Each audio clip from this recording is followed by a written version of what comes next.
Hey, it's Sunday.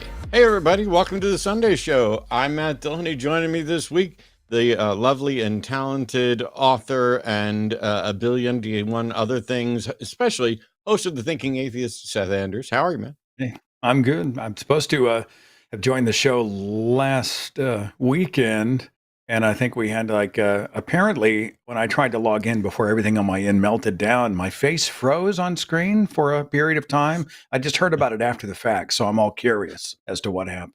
So.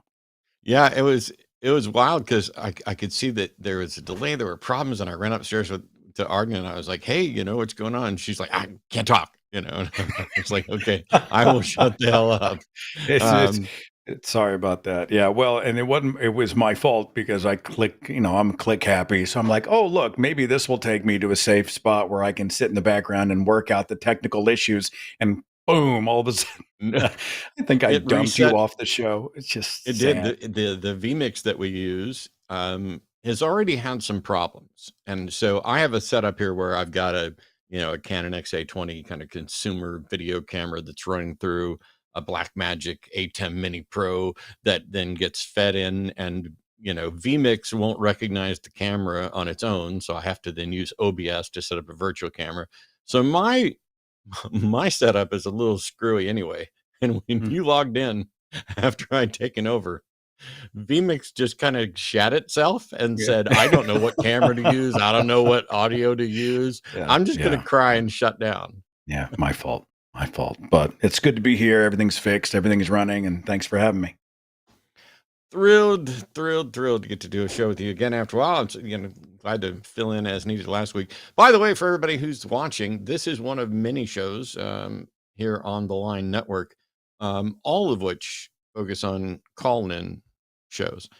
The Sunday show today is myself and Seth Andrews. The schedule, because of the various holidays, Thanksgiving's coming up. We're not sure if there's going to be a transatlantic call-in show or not. I am doing the hang up on Wednesday with Brian Dalton, and there will be a Sunday show after dark tonight with Forrest and Aron, and then a probably epic 19-hour Skeptalk on Monday with Forrest and Erika starting at about 6 p.m. Oh, sorry. One thing on the schedule, I messed up. It's supposed to be Forrest and Paulogia, not Forrest and Aron Adair. So Forrest and Paul later tonight. Yep. Yay. So Paul will get to do the show with Forrest, and so we'll see them all tonight. By the way, this is like all the other shows on the line here. It's a call-in show, and in particular, the Sunday show tends to focus on people's beliefs related to religion and the supernatural and things like that. If you have a God belief, we'd like to hear why, or if you think we should share that God belief. If you have some kind of esoteric, I think God is the search for God, that's not going to be very helpful for us. And if you have the similar, I think God is like the universal consciousness of blah blah blah. Not really great. What we really want is there are a number of religious claims, that we identify and associate with large religions, Christianity, Judaism, Islam being the big three. But if you have any God that's even close to that, if you think there's a God that you have good reason to believe, I'd like to know, do you have evidence that should convince other people? Like, for example, are Seth and I as non-believers, are we just being irrational? Have we missed some evidence or overlooked something? Or is your reason for your belief kind of personal and esoteric, in which you couldn't demonstrate to somebody else? And if you do, feel free to call in with that as well, because in that case, I'd like to know how you square having a belief that you don't think other people should accept, and where do you draw the lines? Like, if you can't prove God to anybody, aren't the rest of us right to not believe? And shouldn't we have strong religion and government separations to protect both your personal beliefs and the government from that sort of intervention? So by all means, cue it up, call it in. 720-619-2288. There's also a link down below, so you can use the web link.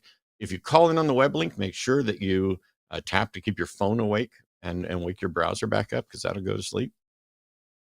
My I friend. know as we head toward the holidays, a lot of folks are feeling stress post-election especially, I'm feeling stress. Like I've been having this conversation where on one side, I am trying to have better conversations in my life. And on the other hand, I'm so seethingly upset that I want at this moment nothing to do with the enablers of the insanity. I'm going back and forth, and I struggle with sleep anyway, but you'll think this story is funny.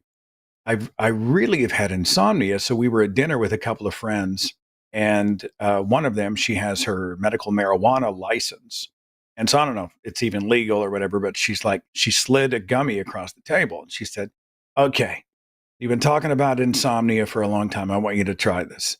And I've never, I don't take anything. I've never been high or drunk. I mean, I'm just so unbelievably vanilla in my life. I come from a Puritan background. So I'm looking at this gummy and I'm thinking, after 56 years, do I really want to kind of break the streak and try something? And I thought, well, that's just dumb. You can't sleep. Do something. Just medicate. You medicate with other stuff. So I tried the gummy. Matt, it was one of the most fitful, restless, agitated, terrible nights of my life. Yeah. Now, I thought gummies were supposed to send me to the happy Zen place where I'm totally chill. But apparently this is not always the case. Correct. Not only that, and by the way, I'm like you a little bit. Don't get me wrong. I've tried plenty of different drugs, medications, legal or illicit. It doesn't matter. But I never really liked weed when I was growing up. And when I was an adult and was in a position where I could legally use it or whatever, I generally don't like being high around other people. I mean, if it's just me and Arden, that's fine. Or if there's some good friends over at the house, but I found myself like at conventions with people trying to, I got some weed for you. And I'm like, no, thanks, because I'm kind of working and I want my brain functioning properly. And there are some, if you eat like indica strains and stuff like that, which will put most people to sleep or at least make them peaceful. But, sativa strains and hybrids, you never know how you're going to react to it until you've actually done it. And I'm not that fond of gummies because gummies tend to hit hard and it takes a while. And What are these terms? I don't speak weed. Like I just don't. I just. Sorry. And so that was sort of my first experience. The next night, I was so desperate, and I don't make this a habit, so don't call me. But I took NyQuil about 2 a.m. I was like, fuck it, I got to get some sleep. So I took NyQuil and immediately crashed and slept. That I was playing. I dreamt that I was playing tennis with Steven Spielberg. So whatever's in NyQuil was apparently going to transport me to a place the gummies would not. But if you are feeling stressed this time of year, it is a common thing. I think seasonal depression is common. We've seen some of that in my own circles, and I've got some people that I know who are navigating that. And so just know that you're not alone, and that it's quite common, and that it's very much okay. So my ex-wife used to really love weed, but lately it at some point it started to just make her anxious and paranoid.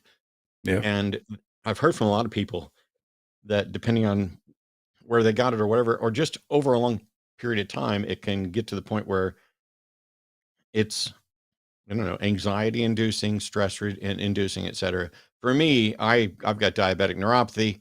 I was getting about an hour and a half to 3.5 hours sleep a night, most nights on average, until I started hitting like the Delta 8 stuff that's legal here in Texas.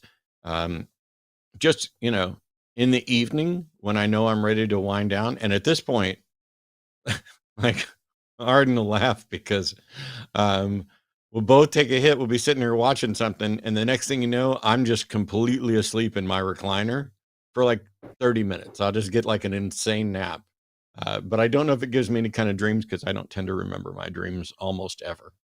Now, not to belabor it, but don't you worry about a loss of control? I'm a control freak. And I'm terrified that if I'm under the influence and I don't have my faculties or whatever, that I'm going to wake up naked at the zoo or something. You know what I'm saying? Do you ever worry about some mind-altering thing sending you to a place you do not want to go, literally? Not with the stuff that I'm likely to take. Okay. All right. I've heard horror stories, but I haven't had anything like that. Well, I'm honestly back. The hardest drug I'm taking now is caffeinated coffee, and I'm back to the basics. So for what it's worth. See, and I don't do coffee at all. So my caffeine comes from like a full throttle energy drink or straight up caffeine pills because I have to get off of the carbonated beverages. It does not work well with my medication. All right.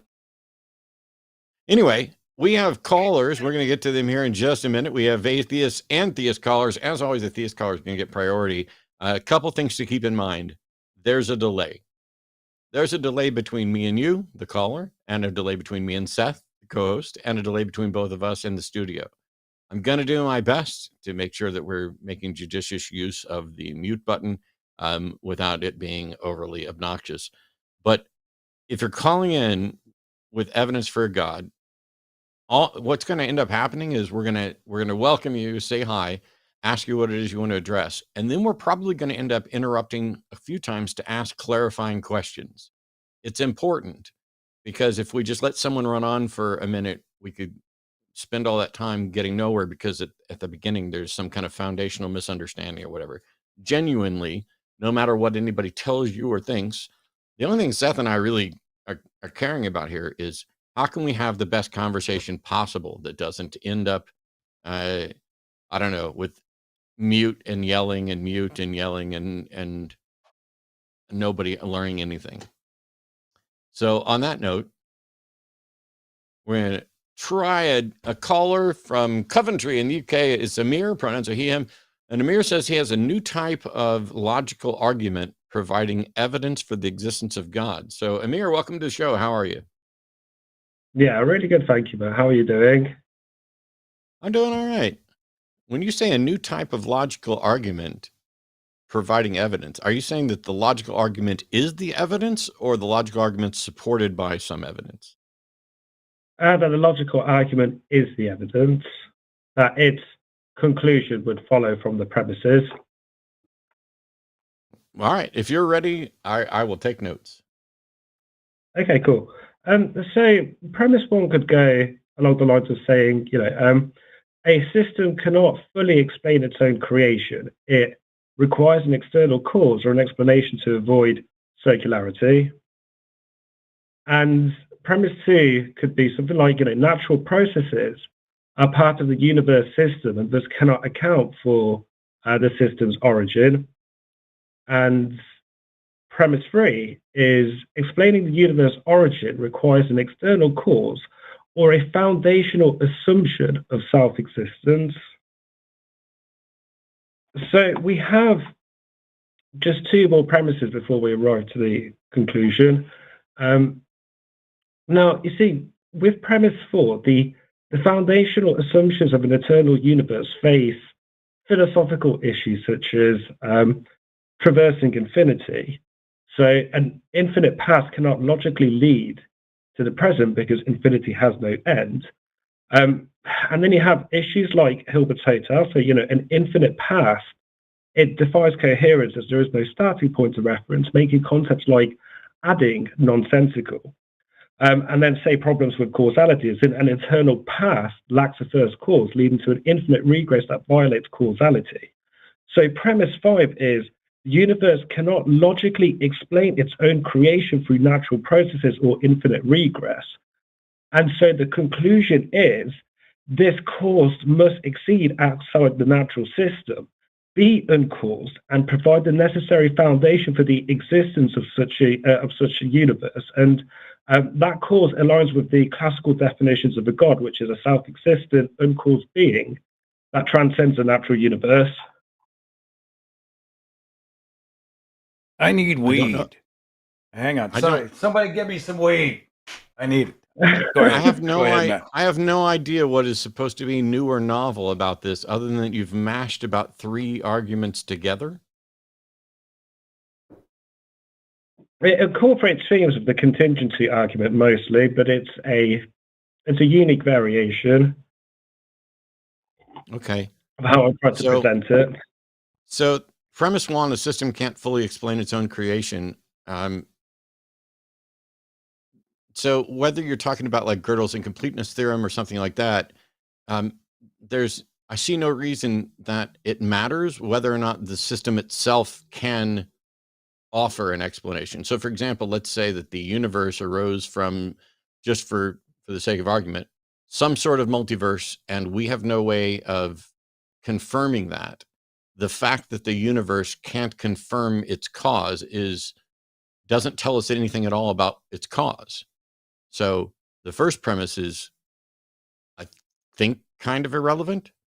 But when you add to this with the second premise of natural premises can't account for it, I don't see what the justification for that is, because it's still, at a minimum, there's either a natural explanation that we don't know, or there's a non-natural explanation that we also don't know. And so when we get to premise 3, you're basically saying that in order to explain the origin, we then have to rely on an external cause or a foundational assumption. And I don't know how you decide between those, or why one should be preferable. And when you try to dismiss foundational assumptions, like by saying they're going to face philosophical issues with, traversing infinities. But if the foundational assumption were that something always existed and merely changed form, now instead of looking for the cause of existence, we'd be looking for the cause of change. And then premise 5 is just an assertion that the universe can't explain its own cause, which is basically a restatement of premise 1. And so the conclusion actually doesn't follow from the premises at all, because at no point have we linked terms. I mean, the structure of the argument is invalid, and I don't see where it's sound. Okay. A few points to go over. So, can we focus on then, say, one of the premises, kind of hash out a little bit and see what sort of progress we can make on that front? Because how do you show that natural processes can't account for the system origin, and why does that matter? So, that's premise 2. you see, when it comes to things like natural processes, the explanations that you do have that exist, things like quantum mechanics, multiverses, as you were kind of saying, they describe events within the universe, but not the origin of the universe itself. So even with things like quantum fluctuations, they're required. So the natural processes are descriptive of things in the universe, but you don't know whether or not they also apply to the origin of the universe, or the origin of the change, the expansion of the universe. When have we demonstrated that natural processes are insufficient to offer an explanation for that? I'm sorry, could you paraphrase that? I don't understand how you mean that. As in, you're saying that natural processes, there is a possibility that they can explain their own origins. I don't understand, sorry. No, I'm saying that natural processes, you're asserting that natural processes are not a possible explanation for the current state of the universe. How do you demonstrate that do we know all natural processes? Okay. No, but then I think you're getting me to defend the point that I didn't want to make, because I'm not making the claim that natural put it in premise 2. Premise 2 is natural processes can't account for system origins. Do we know every natural process? I'm making the point here that a natural process cannot explain the origins of natural processes. And I understand that, because I've said it 4 times now. But the point is, do we know all natural processes? No, we don't know, but from what we do know, we know that. That was a yes or no question. If we don't know all natural processes, how can you justify saying natural processes can't account for system origins? There's a difference between saying we don't know of any natural processes that could account for it, but I don't know how you can show that they cannot do that. how could they possibly do that? I mean, even That's if we not my could just problem. I'm not the one that created a premise that I can't prove. You don't I know, you but don't how get to could you create even you don't get to create a premise that makes an assertion, and when I ask you to justify the assertion, you then try to shift the burden of proof onto me as to how I can disprove your assertion. Your assertion may be unfalsifiable. You don't get to shift the burden of proof like that. no, because what I'm inevitably doing is I'm taking the God hypothesis and I'm putting it against the alternative, so it becomes a point of comparison. So the reason why I'm asking you the question is because I'm trying to see if I could even get you to fathom Premise an two idea doesn't mention the premise two doesn't mention the God hypothesis or rely on it. Premise two is an assertion that natural processes cannot account for the origin of natural processes. Where's the demonstration of that? The demonstration comes in the way of two ways. A thought experiment. If we can't even fathom an empirical way that natural processes could explain their own origin. That's not how this works. That's not how this works. That's an argument from personal incredulity fallacy. Whether or not you can fathom something is irrelevant to whether or not you can assert that it's impossible. Sure, but then maybe we can then appeal to something like Occam's razor and say that the simplest explanation tends to be the best one. And it's that's not what Occam's razor says either. That is a flawed misstatement of Occam's razor. Occam's razor is generally, by laymen, done with this, cosmos version of the simplest explanation is often the best. But that is not what Occam's razor is. Occam's razor is you should not multiply entities needlessly, which is alongside of Hume basically saying that when presented with a statement, we should reject the greater miracle. By saying Occam's razor is the simplest explanation is generally the best, you're taking Hume's razor of reject the greater miracle and flipping it on its head and saying that it's then reasonable to accept the lesser miracle. And that is absolutely the antithesis of what Hume's saying in epistemology, because saying reject the greater miracle is not saying accept the lesser miracle. Yeah, granted. I mean, the definition I was giving was on the layman's term, so yeah, absolutely. Yeah, so it also comes then with like fewer assumptions as well. And I would say something that you can fathom as an explanation tends to hold more weight than something that is unfathomable. Although granted, something that is unfathomable that may be true. It may also be true. You made an assertion in your second premise, and I've asked you to defend it. And there's another assertion hidden in there, which is that the natural processes have some origin or grounding rather than these are just truths. So you've dismissed the idea that they're merely true and asserted hiddenly that they have some origin or explanation, and then further asserted that there are no natural processes that can serve as an explanation for that origin. So you have compounded three assertions all in premise two. I mean, it's a fair point, but to that point, I would ask you the question. I mean, if the universe is, let's just say, a brute fact requiring no explanation, then why can't the same logic apply to God as a necessary being? I mean, wouldn't a necessary being be a better explanation for existence rather than an arbitrary brute fact? Whether or not something, well, first of all, no, I don't think it's a better explanation for existence, but also it's not a necessary being. That hasn't been demonstrated. If you could demonstrate it was a necessary being, then we wouldn't need any of this stuff in this argument. You would have demonstrated that God is a necessary being. So now, after going through there and saying, here's your 5 premises, which I have problems with, I think all of them, not the least of which is that the argument is invalid in structure. There is no connection of terms between the premises leading to the conclusion that you reach. But you were like, pick one. So I picked premise 2 because I figured it'd be the easiest one to point out where there's a problem. And now you've shifted from, okay, that's a fine point, but wouldn't a God make more sense? Well, that's not the argument you presented, nor do I agree that it makes more sense, nor is it a compelling argument for the existence of God. So I think it's back to the drawing board. In all of this, these are all probable claims. They're not claims that are made with absolute. No, they're not probable claims. They're not probable claims because what you're doing is not doing anything with any actual assessment of how likely something is. For example, if I roll a die, what's the probability that an angel forces it to land on the number 3 if in fact it landed on the number 3? Sorry, what? Sorry, I was distracted. Sorry, what did you say? If I roll a die and it comes up with the number 3, what's the probability that an angel decided to make it land on the number 3? Like a 1 in 6 chance.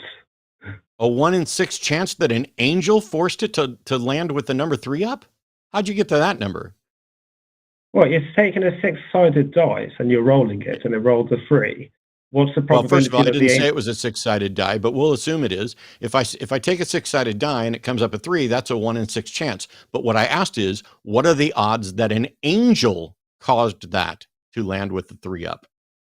It depends on what context, because angels don't exist. But if you're taking it in a, just what do you mean angels don't exist? When did you demonstrate that angels don't exist?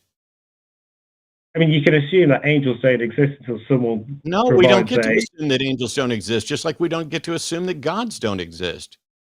Sure, but there's at least a line of evidence that we can pursue for God. I'm not here to pursue lines of evidence for angels. I'd leave that to the Christians. I'm sorry that the analogy has escaped you, but when you're talking about the probability of whether or not a God is a reasonable explanation of the universe, and I point out what's the probability that an angel is the reasonable explanation for a die, why do you get to throw out my proposed angel, but we don't get to throw out your proposed God?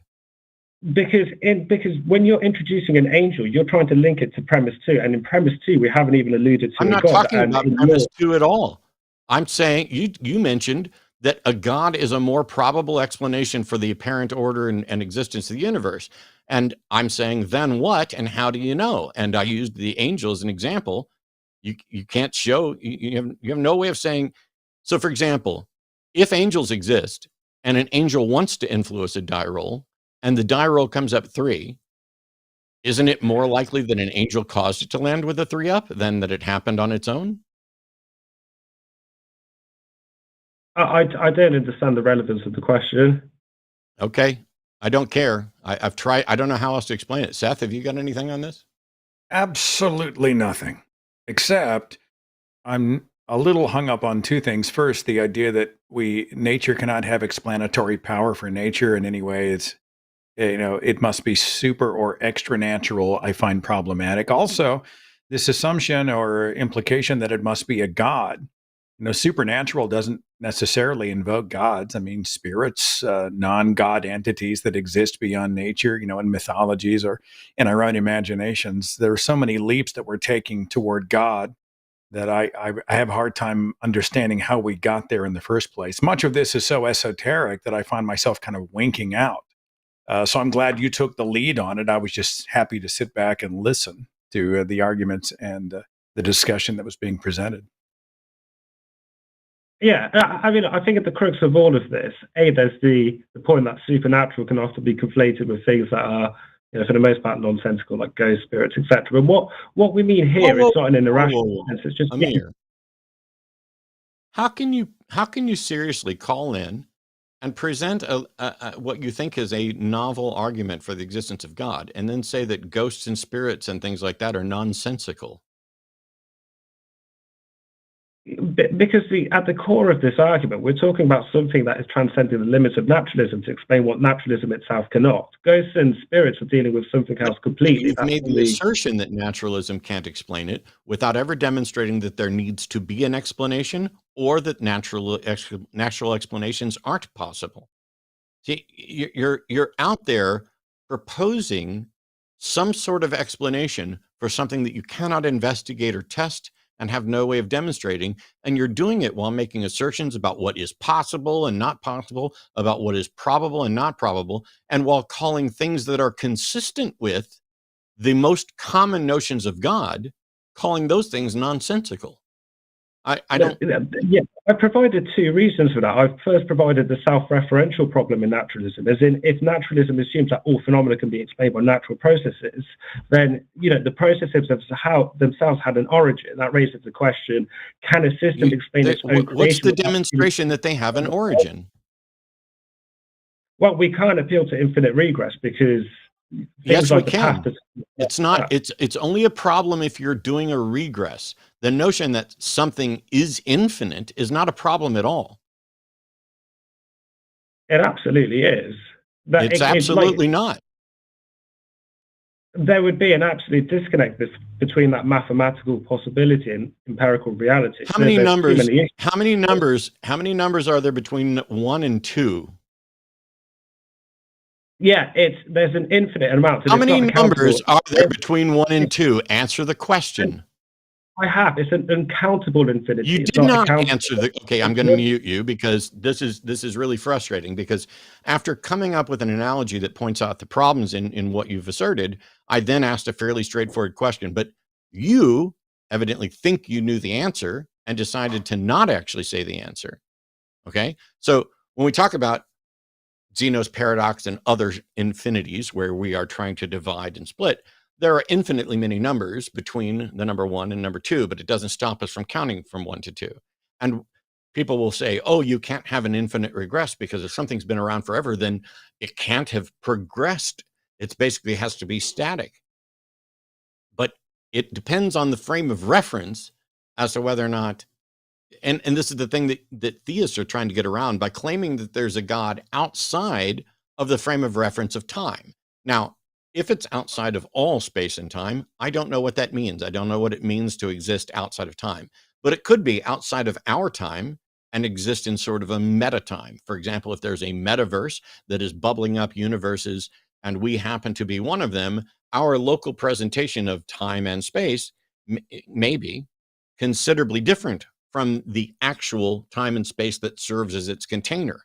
The problem is we don't have a way to investigate prior to the Planck time immediately following what we describe as the Big Bang. And if we have no way of investigating prior to that time, we can't make any statement about extra time or meta time. Yeah, am I still on the line? You are now. Oh, okay. I just heard the beep. Okay, cool. Yeah, absolutely granted. And I just want to say to that point as well. Look, when you asked me the number of numbers between 1 and 2, and I give you an answer to that, infinity. You didn't. You're still missing. I did. I said an uncountable infinity. There's a difference. There's different types of infinity, by the way. I'm sure. I'm aware. You know.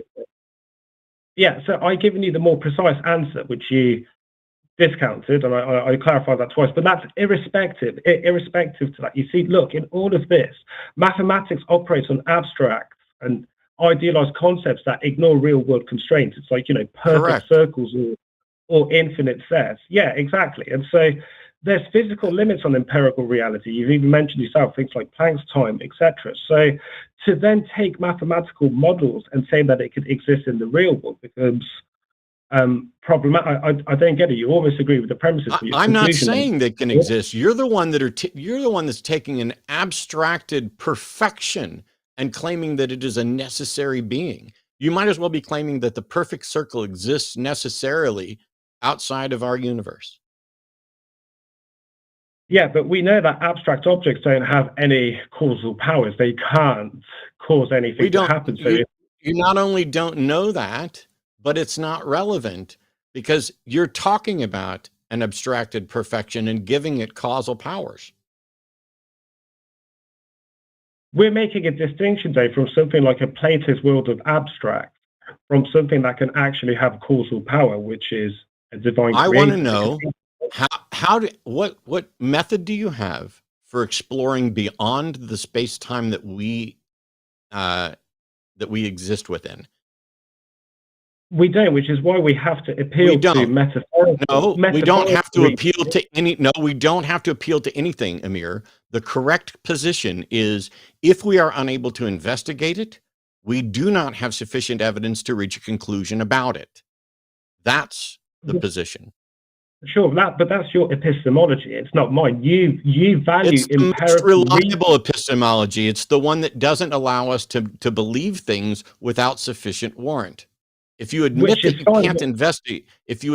can't investigate, something, how could you possibly have evidentiary warrant to believe assertions about its characteristics?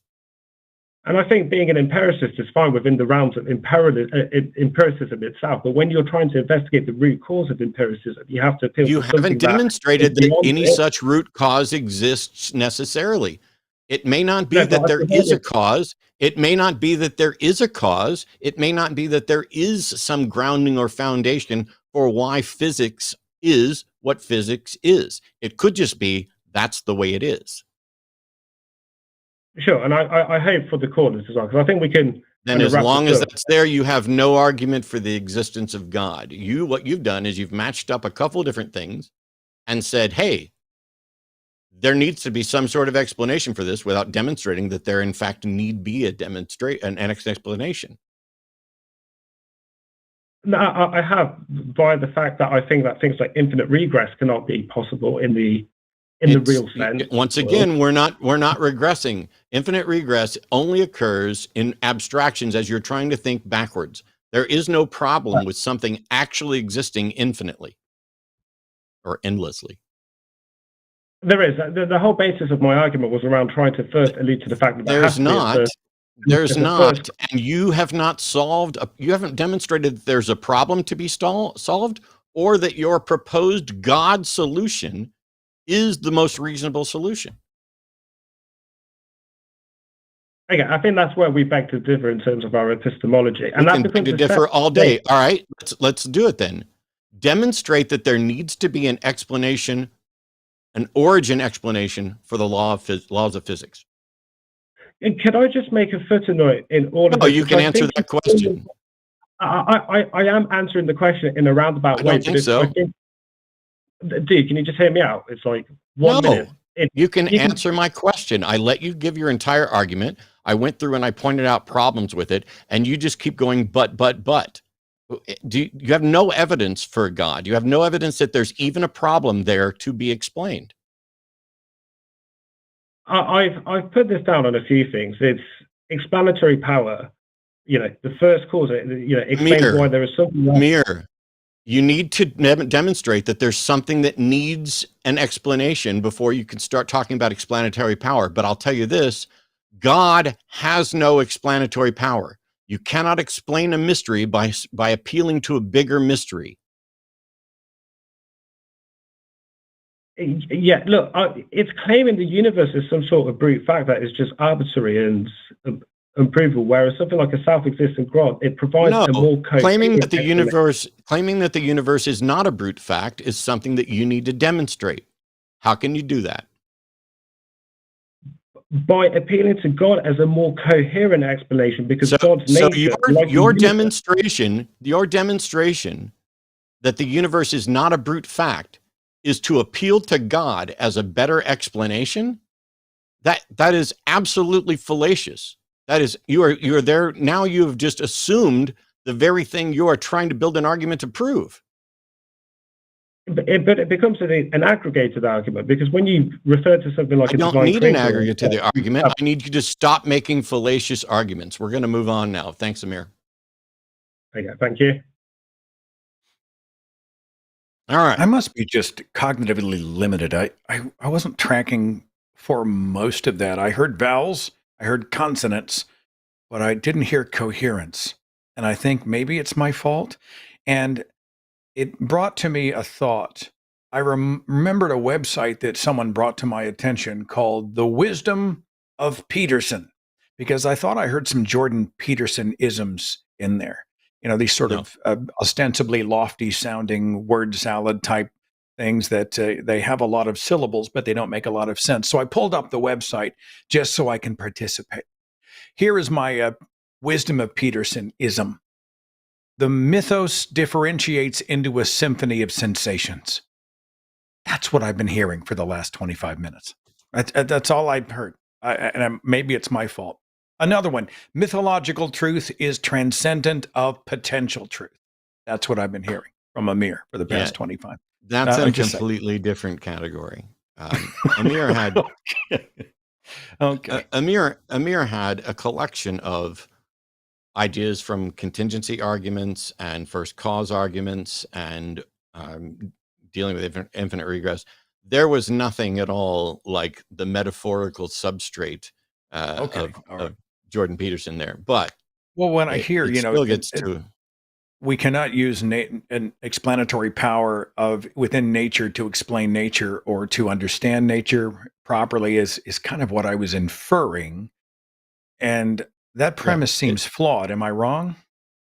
Well, we don't know. So it's a little bit tied into Gödel's incompleteness theorem, which is that any system is incapable of confirming itself.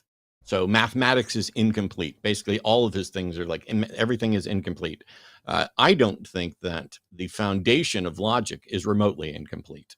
I think identity, non-contradiction, exclude middle are summed up in a simple Venn diagram of a single circle that itself becomes kind of like a prima facie proof of it. Whether or not it applies everywhere in every universe and every possible timeline, now you're getting not into the Jordan Peterson stuff, but into the potential science fiction stuff. And so if you say, we need an explanation for why the universe is the way it is, physics, strong nuclear force, weak nuclear force, why is it that way and not some other way? And the answer is, we don't know. If it were some other way, we wouldn't be here to evaluate it. We don't know how many other universes or potential universes there are out there that have different laws. We only have the one universe we can investigate.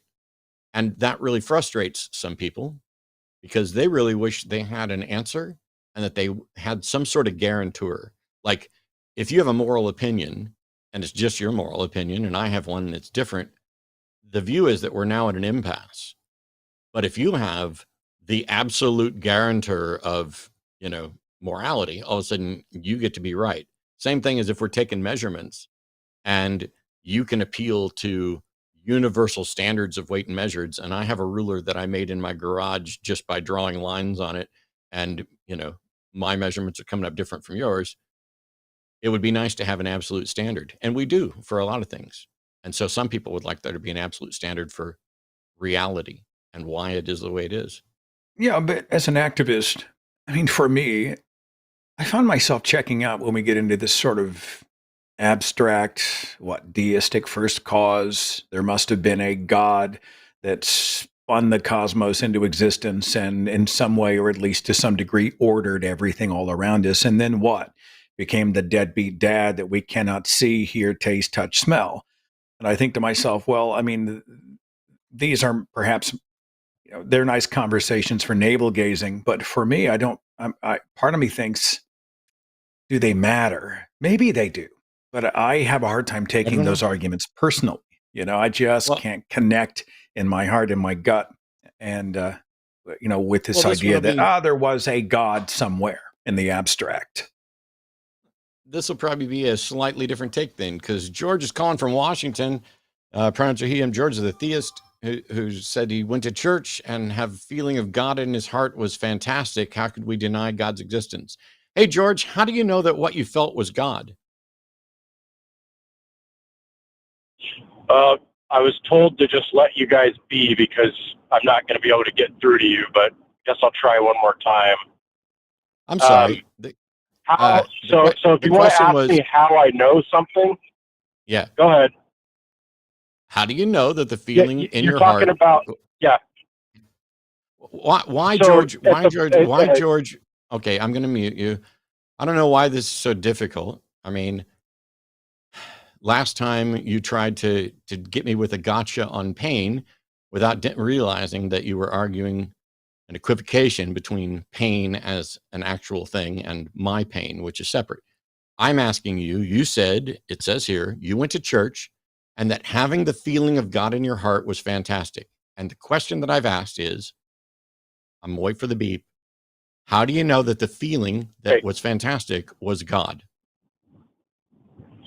Because it's been demonstrated to me. So when I pray, I have several results coming from the prayer that are evidence of his existence. And when I open my heart to God, the more I open my heart to God, the more results I see. And that is evidence that God exists. No, I'm asking you. Why are you denying that? I'm asking, are you going to keep asking me questions when you haven't answered mine correctly yet? Let's try this again. I'm asking you, how do you know that this feeling that you described as fantastic is in fact God? I can't know anything with 100% certainty, because at the bottom of all our epistemology, I don't need I didn't say anything at all, George. Okay, I'm going to try this again, George. I didn't say anything at all about absolute certainty. Please stop trying to answer the questions you think I'm asking and answer the ones that I'm actually asking. And all I'm looking for is you and me and Seth, all three of us go to church. You feel an amazing feeling and you tell us that it's God. I feel an amazing feeling. I'm not convinced it's God. Seth doesn't feel the amazing feeling. So now we've got at least two of us that felt an amazing feeling. You're claiming it's God. How can we tell that what you're feeling is in fact God? The fool says in his heart there is no God. You are denying. Okay. George, I'm going to let you talk to Seth because I have zero patience left at all for your dishonesty. I'm asking you questions and you're spitting back. The fool hath said in his heart there is no God. You're denying God. I'm not denying God. I'm literally giving you, George, in front of thousands, if not tens of thousands, if not hundreds of thousands of people, I'm giving you the chance to demonstrate that your feeling that you claim is God is in fact actually God. And instead of doing that, you are trying to attack us or me for denying God. So here's your last chance. Demonstrate. Yes, because you have the same feeling. I'm sorry, but I unmuted you evidently a little too fucking quickly. I don't have the same feeling. How do you demonstrate that your feeling is God? It's a first-person experience. So whatever method you'd use to demonstrate your first-person experience of being conscious, being in pain. No, I'm sorry, George, but this has nothing to do with whether or not I'm conscious or in pain.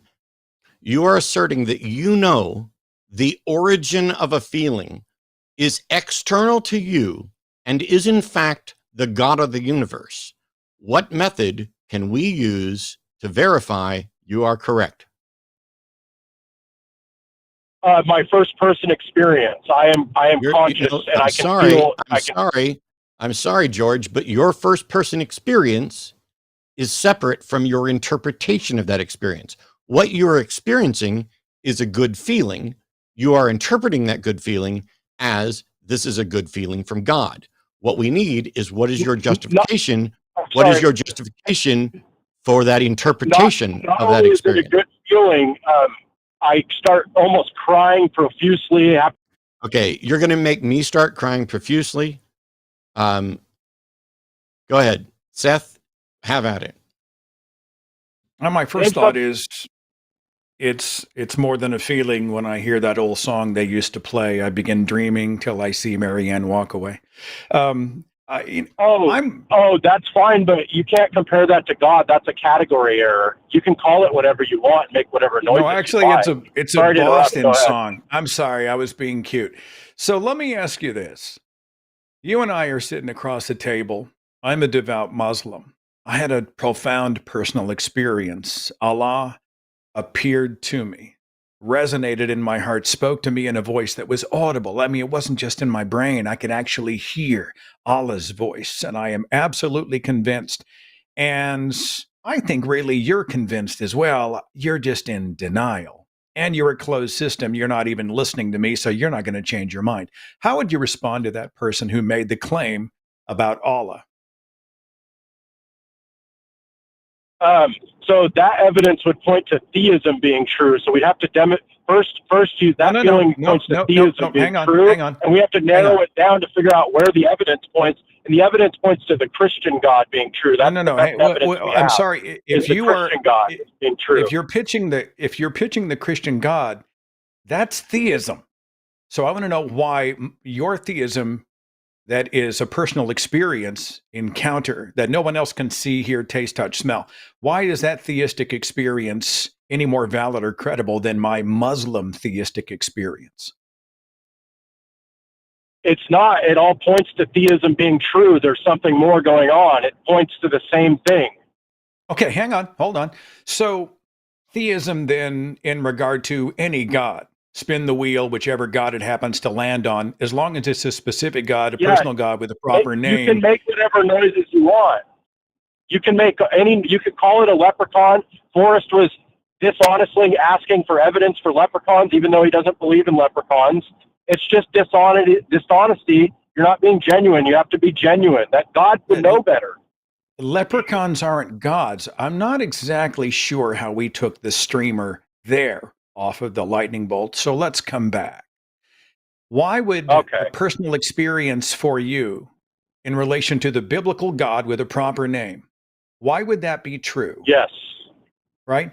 God, because of the evidence. One of the commandments is, thou shalt have no other gods before me. So if I come to you and I say that it's there another are other gods. theistic... There you go. You just said it. I don't know if I'm on mute or not, but the Christian God says there is other gods. I would like you to allow me to finish my thought, and then I would like you to respond.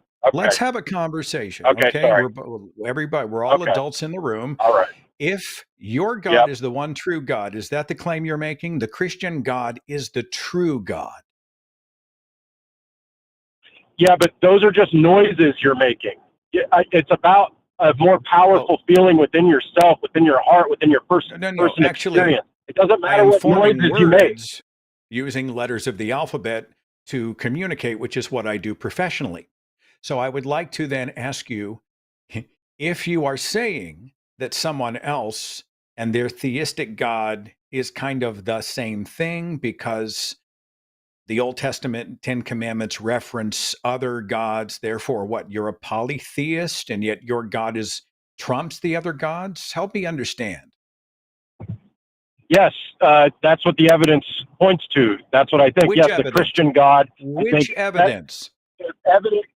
The claims made in the Holy Bible and the other external sources such as Josephus and Tacitus and all this other external sources of evidence all point, the evidence best supports the Christian God being true. And as far as your claim about, which God is it? Well, the Christian God said there were multiple gods, but he is the Alpha and Omega. He is the one true God, is the claim being made. I feel like I'm talking to an apologetics parrot, and I don't mean that. Actually, I do. I mean it literally. What I'm hearing from you is that I'm going to use my book to prove itself, and a guy who lived roughly 100 years after the alleged birth of Jesus Christ and at least 60 years after his alleged execution and resurrection wrote something down, and therefore that is now evidence. You know, there were no contemporary historians who actually chronicled anything about the life, death, resurrection of Jesus Christ. His life has not been proven, and certainly the supernatural God-man Jesus has not been proven. So to say you have evidence and then quote from the Bible that you are trying to prove is circular, and it's not helpful. I could do the same thing with the Quran, could I not? Okay, so everybody's epistemology is circular. What's your point? What is atheism going to get you to? Why is my epistemology circular? How do you know what my epistemology is? You started this call by telling us that we were going to be closed systems, but you showed up to present your point anyway because.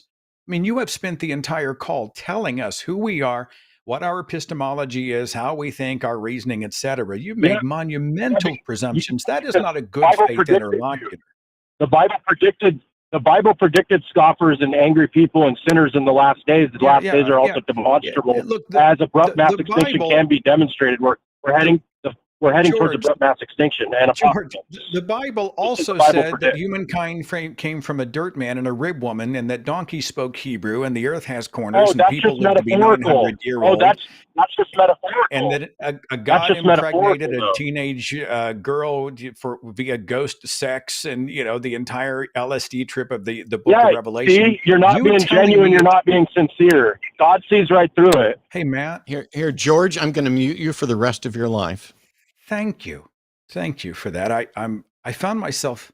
He was talking at us. He wasn't speaking to us. And I didn't hear anything but him using the book to prove the book. I was trying to get past that. Or the personal experience. I know in my heart, therefore it's true. And yet, it's like John Loftus when he wrote The Outsider Test for Faith. He's not using the same criteria for his own religion that he uses for other competing religions and their gods. He's completely deferential, a different set of rules for Christianity. And I find that very telling and quite a bit frustrating, actually. So for clarity, George, you're saying there are many gods and they're all real? Yeah, the Christian God admits there are many gods. No, See, here's the problem, George. I asked a really simple question. Are you saying there are many gods that are in fact real? I don't know. Oh, there you go. Goodbye.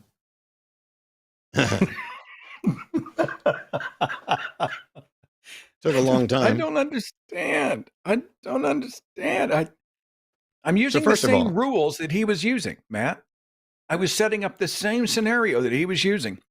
I just switched out. So George is a dishonest interlocutor, which is every time that you point out a problem with the way he thinks, he just flips it around and tries to pretend like there's a problem with the way you think. And the issue here is that he's the one that's claiming that there's a God, and all we're saying is convince us. And yet he fails to demonstrate anything that convinces. As a matter of fact, his entire argument this time was, when I go to church, I feel good. How can you deny God when I feel good? And I'm like, because I've been to church and I've felt that before. And I have no good reason to think that good feeling, that euphoria, that goosebumps is anything more than the normal psychology of being in a group and believing something and experiencing music and all these other things. But we need more theist callers. We're going to get to an atheist caller here in a minute, and there's some being screened. For clarity, everybody who's watching, by the way, if you want to do a favor, we don't do super chats on the Sunday shows, but we do on some of the other shows. If you are not in a position where you can financially support the network, we get that. And the odds are that many more people will be unable to support the network as we move forward and start paying ridiculous prices for things after the tariffs start taking over. But what you can do is interact with the channel. YouTube's algorithm, which helps us to get seen by more people, which gets the word out. It would be nice if you all could tell people, but if you're not able to tell people and invite new people to the show, click on everything. Click on the polls, click on the links to other stuff. We get that everyone can't give money, and that's fine, but click your happy little asses off while we're having discussions.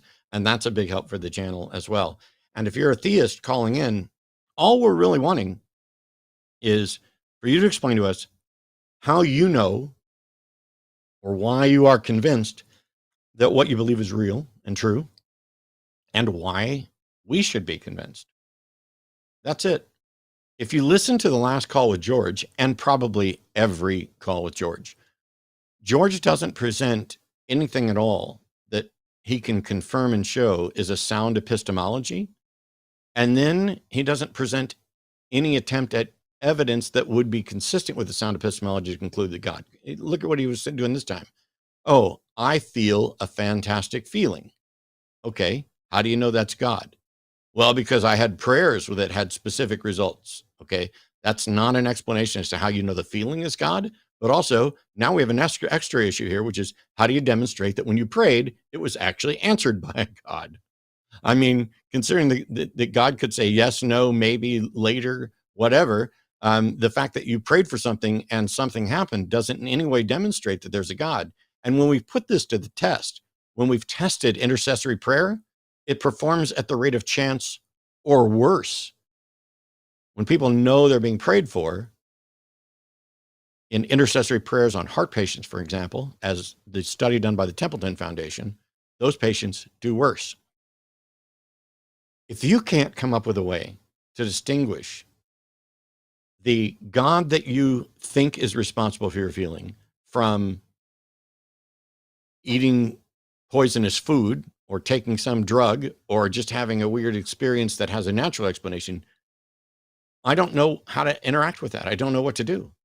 You have to have something that says, here's why a rational person should believe this. And instead, George called in, once again, like the first caller, and attempted to shift the burden of proof. When you present part of your argument and we point out what's wrong with it, you don't get to shift the burden of proof. And so you don't get to say, I feel good when I'm at church. how can you deny that this is God? Because now you're saying, I believe that this is God.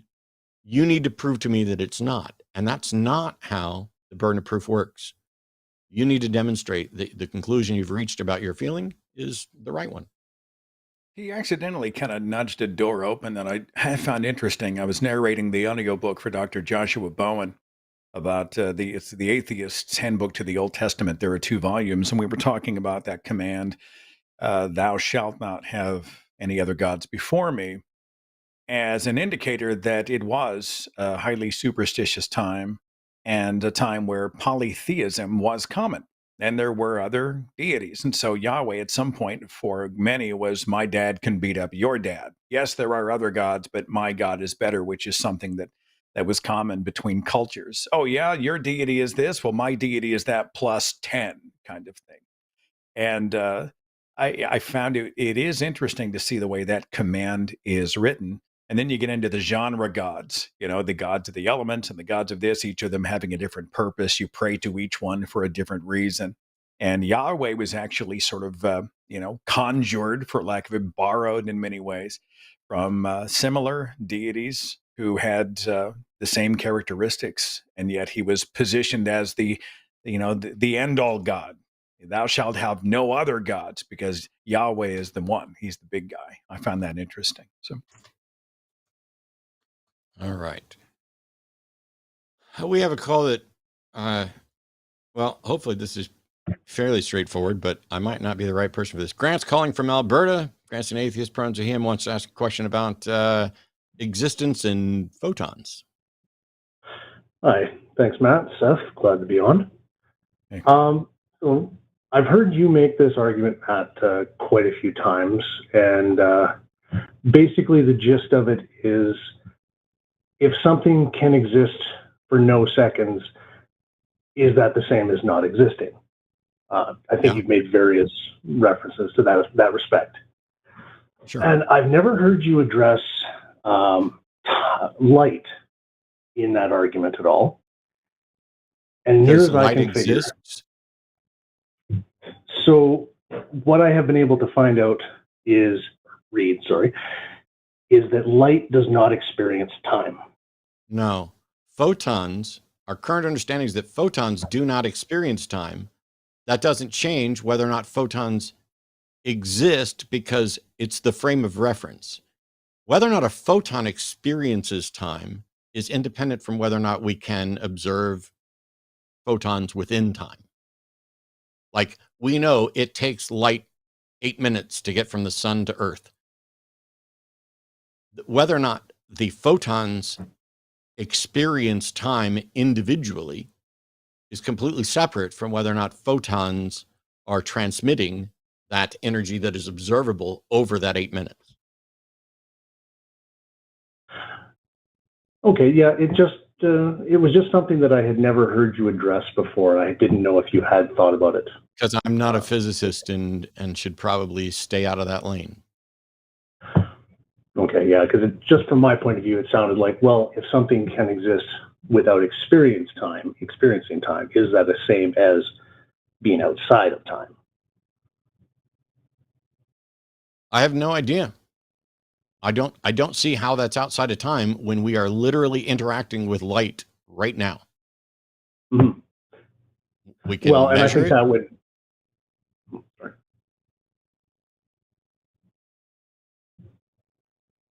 Oh, sorry. I would say that I thought the theist argument would be, if we have something that is theoretically not experiencing time, but we have a way of measuring it, it would almost make their argument a little bit more valid. If they could measure God and come up with a way of showing that it's outside of space and time, fine. They don't have that. Yeah, I agree. And by the way, this isn't just about, so the notion is that God exists somewhere outside of time or independent of time. Photons, that's not the same concept. And nobody's saying photons exist outside of time or independent of time. They're just saying that photons don't experience time. Mm-hmm. And that's from the point of view of the photon. It is not experiencing time. But from our point of view, photons exist in time. So this is about a difference in the frame of reference. At least that's my understanding. I'd call in when Aron Adair's on and ask him. I might have to do that. But I appreciate that, Matt. Yeah. He's not going to be on tonight, but maybe in the near future. I will look for that. Appreciate your time. Cool. Thanks. I was waiting to see if Seth had studied physics in the interim there to have something that I don't know, because I don't have the, outside of that distinction about frame of reference, I got nothing. No. All I have is a Jordan Petersonism. Your consciousness grows through ephemeral timelessness. That's all I've got for you. Well, this should be a really interesting conversation, one that this is the type of conversation I look forward to. Michael's calling from California. He's a theist who evidently listed his own names as pronouns, so doesn't know what a pronoun is. But Michael says, I'm a Christian and don't think one can prove God. It comes down to faith. God doesn't want people if you have to prove it. What's the harm in believing faith is like car insurance? Wow. Welcome, Michael. How are you? How are you? Fine. So I would just, I mean, Matt, I've listened to your shows for a long time.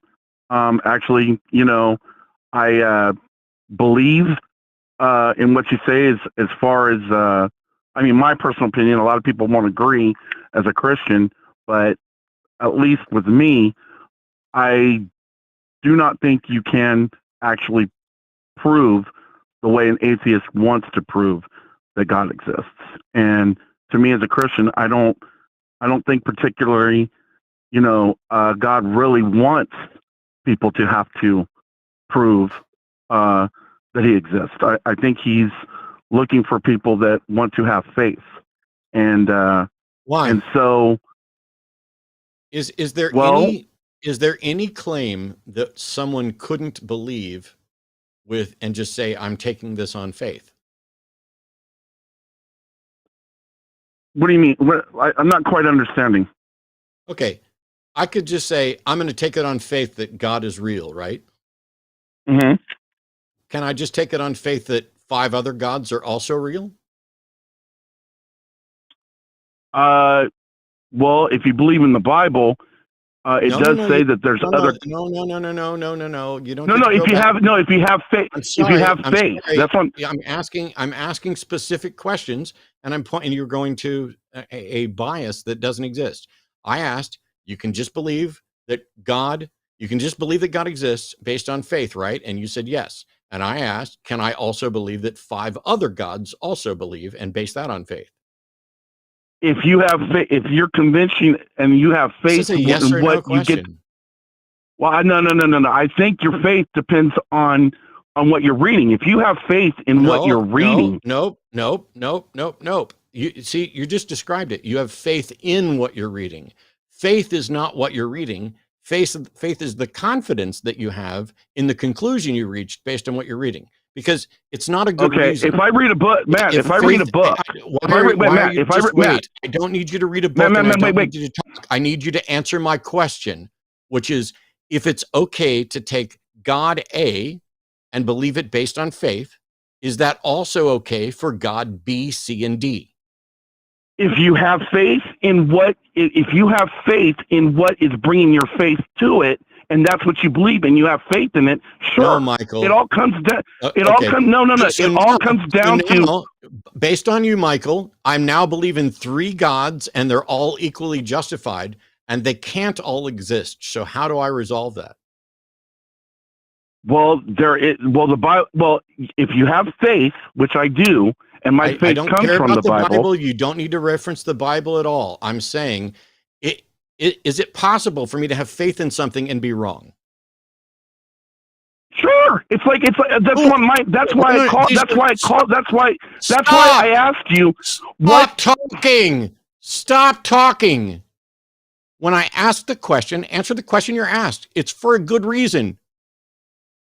So, if I can, through faith, believe in something that's true, and through faith, believe in something that's not true, which means it's possible for me to be wrong, why do you think that faith is a good method for determining what you should believe if it can lead to true beliefs and false beliefs? If you get the information that you believe in and you think it's faith, then it possibly could. What I'm saying is faith doesn't mean you have faith in it, but it doesn't mean absolutely, without a shadow of a doubt, without knowing. Like right now, we're on Earth. So if I believe in something that I have. I muted you, Michael. I didn't mention anything about absolute certainty. We don't have to talk about Earth.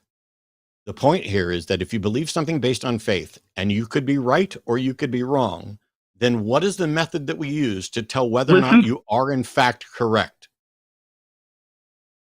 Matt, I listened to you quietly and I'm wanting. Okay, I'm going to try this again. Listen to me and think. If you can believe something on faith and be correct, and if you can also believe something on faith and be incorrect, what method should we use to tell whether or not that belief is correct? I don't think that's the point. If I'm coming on the show and I'm telling you, you can't. I'm going to try this one last time. If you can use faith to come to two different beliefs, one of which is true and one of which is false, then faith is by definition an unreliable path to truth because it could be false. So if you believe in a God based on faith and somebody else believes in a God based on faith, how do we tell which of you is correct? So I'm saying you can't. Okay. You can't. If I'm coming on your show. Thank you.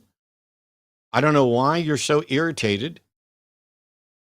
You've now acknowledged that faith is not a good path to truth and that it's not possible to tell which faith-based belief is correct.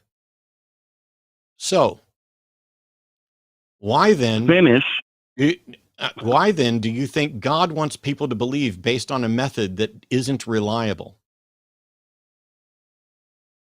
That is a personal belief. Am I coming to you? If I'm admitting to you, it's a personal belief of mine, and I'm a Christian. It's a personal belief. Am I trying to tell you that it's absolutely 1,000% right? Okay, let's try this again. I don't give a flying fuck whether or not you believe in a God. I just care about whether or not you care if you have good reason for your belief. And if you are in fact correct about your belief, I would like to know. Because if you have a good way to warrant belief in a God, I'd like to know that. If you are admitting that you don't have a good way, and you are admitting that you have no way to demonstrate that you're correct, why should we listen to you at all? Why should we care what you believe if you don't care if your beliefs are true? Well, what is the definition of faith? Faith, for me, is the excuse people give for believing something without a good reason. But the question I asked you, which now that I've answered, can other people have a different? Michael, do you think talking? See, you're getting that. Can other? Michael, do you think talking over me will ever fucking work? Do you think if I'm in the middle of a thought and you decide to just talk a little bit louder, that it will ever work? The question that I asked you, now that I've answered yours, well, congratulations, you've distracted me from my question. Well, I'm just telling you, faith has everybody's got different interpretations of faith. Would you agree? There are lots of different usages of the word faith, yes. Okay, but would you agree that everybody's got a different interpretation of faith? So what I'm telling you is having faith, let me talk. I've not interrupted you once. That's a lie. So that's a lie, and I'm going to mute you now because I have very little patience for liars. The question that you didn't spend a minute to even pause and think about. If faith is not a reliable path to truth, why don't you care whether your beliefs are true? There's the question. Why don't you care if your beliefs are true? Because you know what? I look at it, it's like I told the call screener. What is the harm? It's like car insurance. When you get car insurance on your car, are you expecting to get into a car wreck? No. I'm sorry. But you have the car insurance to cover you. No. What would be the harm? What would be? See, now you put me on mute and you're Michael, if you'll shut up, I'll tell you what the harm is and why it's not like car insurance.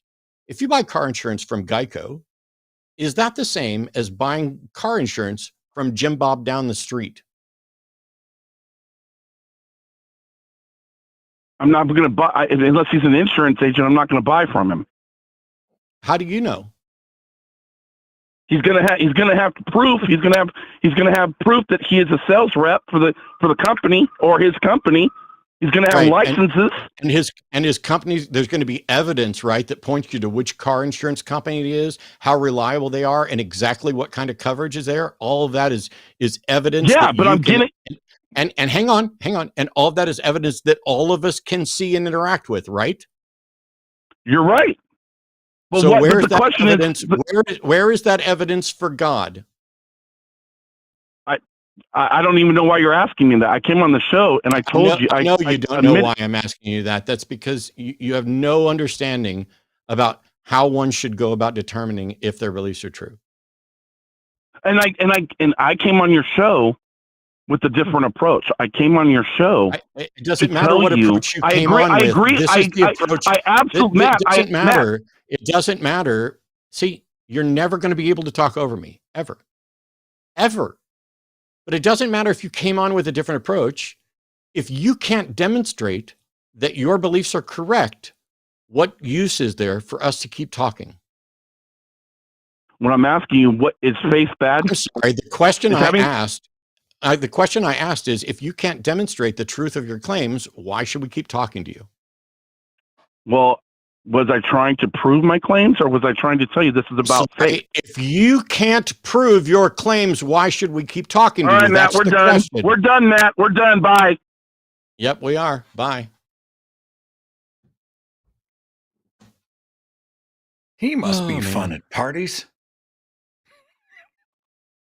I mean, It's he all starts fake. with Pascal.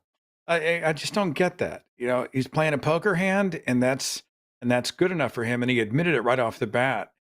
And then he spilled into his double standard for his own faith versus faith for other deities, etc. And then he admitted to you that he would want evidence in scenario A. And when you then related that back to his own faith claim, he just yelled at you. Wow. I'm so angry. You know, when we believed, and I don't know that we have the same answers. To what extent were you convinced that you had the type of evidence that should convince somebody else versus you had some personal evidence and you were operating on faith to extend that? Is this a do rhetorical you think you could have question? demonstrated it?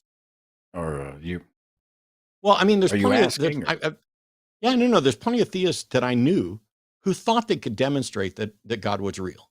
And I might have been one of those at some point. And at another point, it got to, I can't demonstrate to anybody else. Only God can reveal himself to you. I can't provide you any evidence for it. And for me, that is part of what started the falling away. Yeah, in my own life, a lot of it really did lean into personal experience. I had shoehorned in some correlation causation errors. You know, here's evidence this was obviously divine, etc. I didn't know a lot about my faith, even though I knew it was true. I knew a lot of verses that had been cherry picked, but I didn't know the Bible. Does that make sense? Like I knew pieces of the Bible quite well, but I didn't know my Bible. And it was knowing my Bible that made me an atheist, at least in regard to Christianity. But mostly when I approached other people in terms of sharing my faith, it was a personal faith. It was a relationship. It's not a religion. It's a relationship. Jesus lives in my heart. That was the angle that I usually took, rather than trying to get into, look at the trees and look at the measurements of the earth between the sun, etc. I didn't do any of that. Well, we've got a couple atheists. I've got a theistic caller. I'd like to Seth, take hold. There's someone here called A Believer that wants to know how much you believe in the global flood.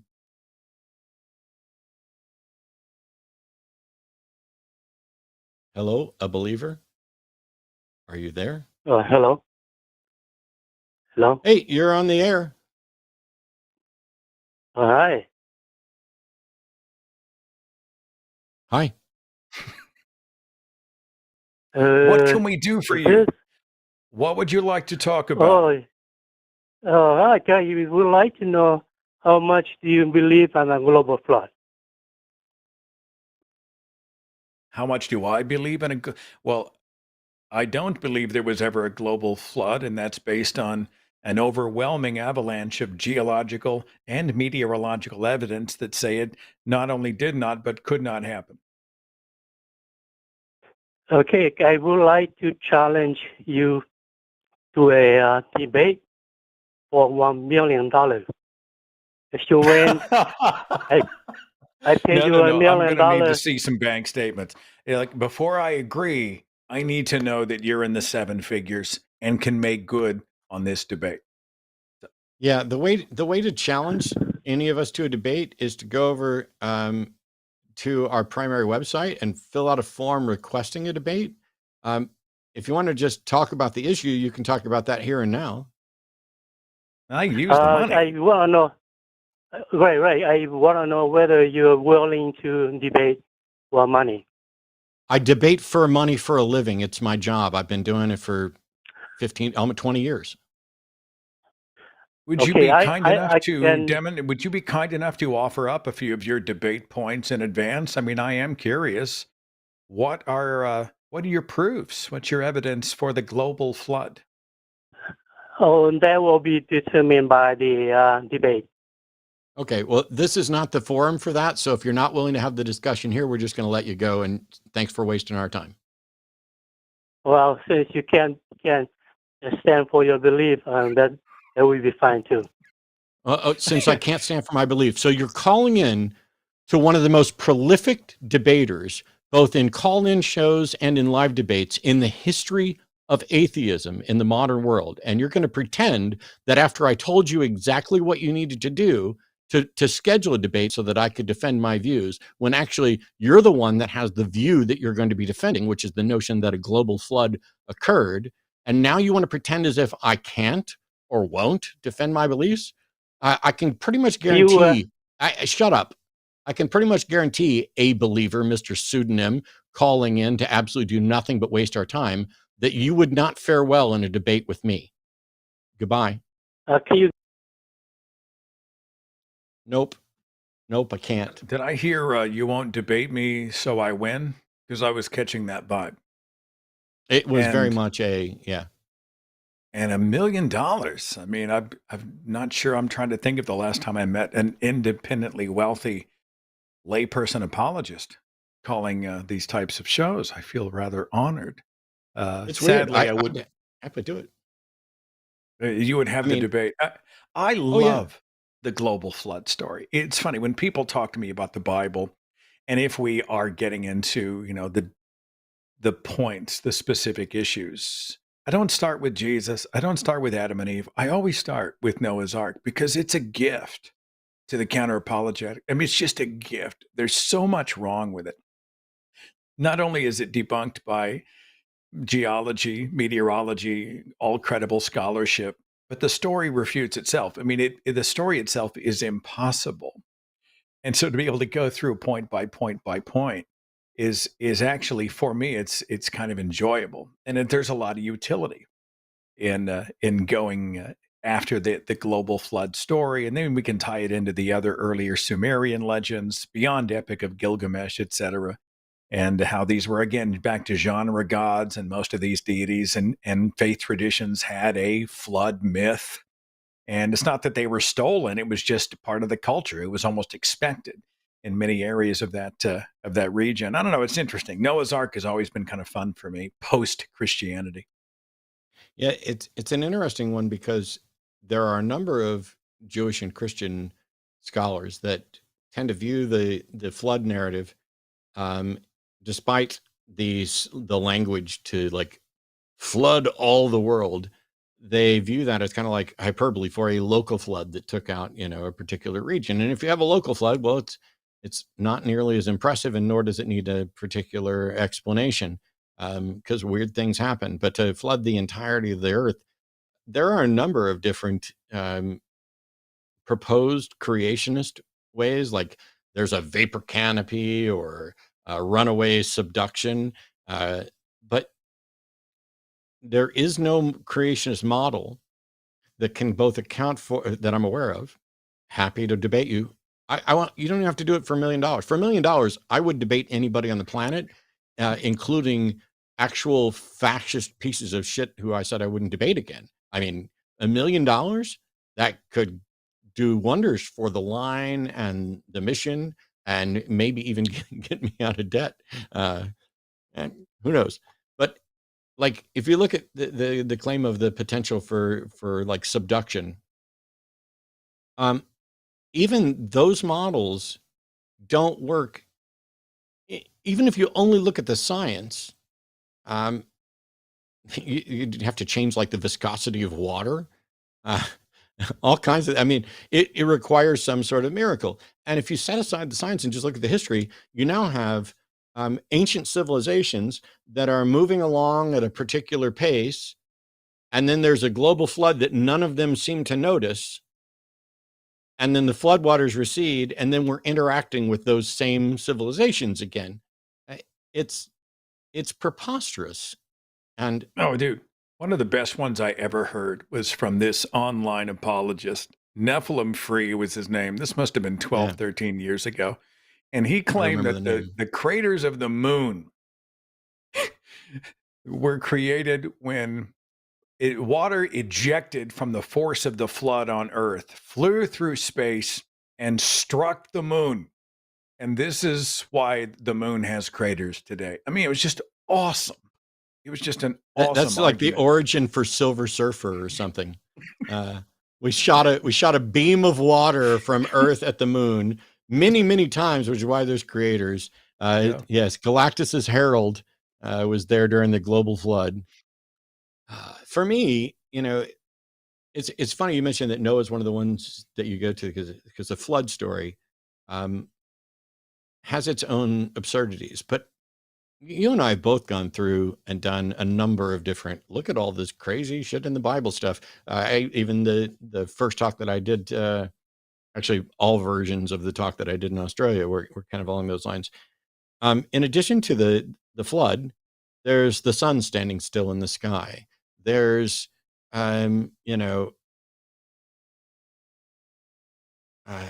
what was I going to right? Oh, I go to slavery from a moral aspect of what the Bible is clearly, obviously wrong about, and yet still I have Christians falling over and breaking their backs and twisting themselves into knots to try to make it sound like the Bible isn't okay with slavery, or it was, but it's not now, or it kind of is. And so that's a great example where there's something in the Bible for which I'm not aware of there being any sort of moral evaluation of, other than the Bible is wrong.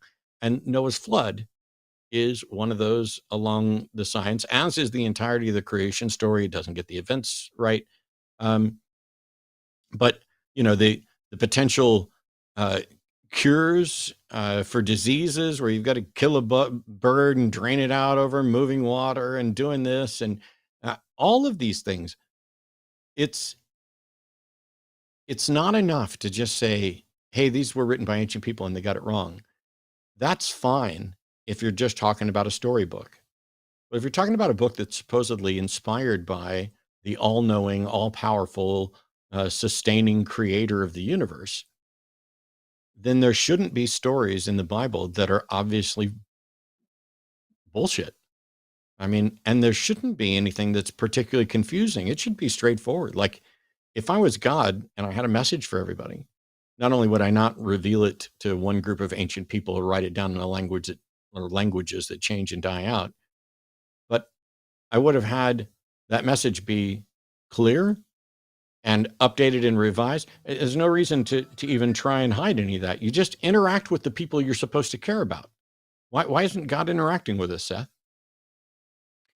I hide and seek champion of the universe, I guess. And it's funny because a lot of the crazy shit that people like to refer to as Old Testament, right? The Old Testament is God's a maniac and things are wacky. But in the New Testament, that's when it's all love and light and things begin to settle down. And I'm like, I think one of my favorite New Testament examples of absurdity that really is indefensible, and yet the apologists attempt to defend it, is when Christ died on the cross, the graves of the saints are ripped open, and then he is resurrected, and the saints crawl out of their graves and walk the streets of Jerusalem. Not one contemporary historian thought this was notable enough to chronicle for posterity. And nobody thought, zombies. That's something we should probably make a part of the record. Nobody did it, I always like to bring that example up as well when I'm speaking to apologists. Well, we've got a caller calling from Oklahoma. Fox, pronouns she, her, is an atheist asking questions about religious bills being passed. So, hey, Fox, welcome. How are you? Good. Good afternoon, Matt and Seth. Hey. I'm doing good. How can we help? I wanted to talk about the Bible mandates that are going on in a lot of the states right now. Are we on speakerphone right now, Fox? Because it's really bad audio. Oh, no, I'm on my headphones. Okay. Maybe it's just a little echoey where you are, so. Mm-hmm.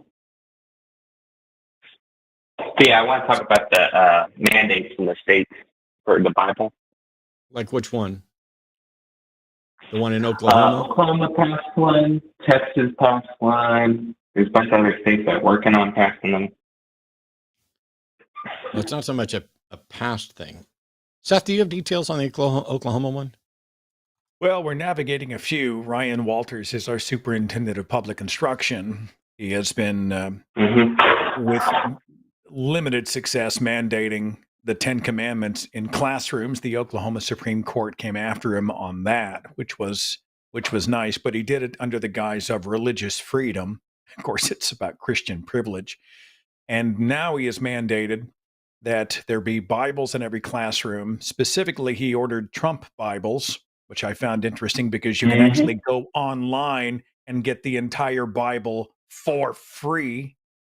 Yeah. And then he releases a video, mandates that it be played in public school classrooms where he says a prayer for Donald Trump. Many of the teachers refuse to play the video for obvious reasons, but it's a clown show. And what they're saying is, well, you don't have to do it. You can opt out. It's personal preference, but we want to bring prayer and Bible instruction back to our schools. Then we have Mark Wayne Mullen, who's a representative for Oklahoma, and he's paranoid that people who actually, he won't say this, he's paranoid that people who actually know the Bible are going to teach it objectively. So now he wants seminary graduates to come in and be the only ones who are allowed to teach the Bible to students. And I'm like, I'd like a shot. If you're going to teach the Bible, I don't want an apologist to come in and cherry pick and rose-colored glass this shit. Call me. Call some friends of mine. We'd like to come in. We're not going to give you any commentary.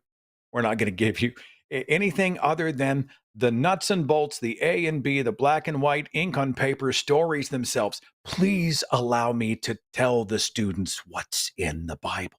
Sadly, I doubt my phone is going to ring on that score. But yes, things are nuts in the state of Oklahoma. By the way, I personally think Ryan Walters should be fired. Yeah. The thing is, we've been through this before. This religious liberty stuff, bills like this, every single aspect of this has been done over and over again. And when challenged, organizations like the Freedom from Religion Foundation and Americans United for Church-State Separation, or Separation of Church and State, they've managed to get victories. And we set precedent by having state Supreme Courts, and in some cases, the U.S. Supreme Court, rule that this sort of thing is unconstitutional. The problem here is the makeup of the Supreme Court has changed, Mm-hmm. and they are using this as an opportunity for people to specifically challenge these in the hopes that they can run up and get a Supreme Court precedent that could then make it much harder to overturn this obvious violation of the First Amendment and establishment of religious privilege. But it's going to take some Yes, time, 'cause and they I don't just, like our chances. I'm sorry, go ahead. No, I was done. Oh, I was just going to say that, yeah, they just elected the Senate, Supreme Court, and the House, and they're all Republican majority. So Yes. that's a little bit We've worrying lost to me. the government. Yeah. So here's the thing. There's a lot of talk about what the Republicans can do and will do and everything else. There's a lot of stuff that they can do. Yeah. You know, people are talking about, oh, they'll make it so you know, we don't vote anymore. They don't have to make it so you can't vote.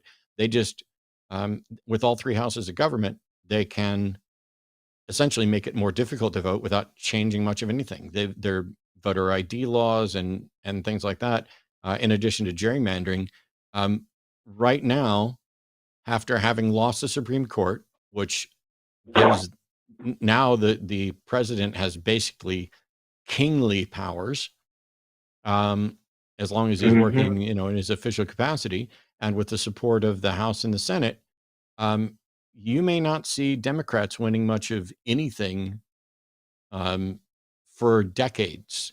And I think it's one of the reasons why despite Bernie's age, I'm in favor of taking this, let this be the time to potentially start a new political party, in the hopes of seeing some changes and shaking things up. But with regard to your question, in my view, and I'd have to talk to Andrew Seidel and some others, and in my view, it's a clear violation of the First Amendment, but there's not a whole lot we can actually do about it right now. Yeah. Yeah, I just wanted your guys' take on it because, you know, I'm having anxiety about the anti-trans bills that are about to be passed too and all that stuff because I'm a transgender. So. And then the violation of the First Amendment too is crazy to me.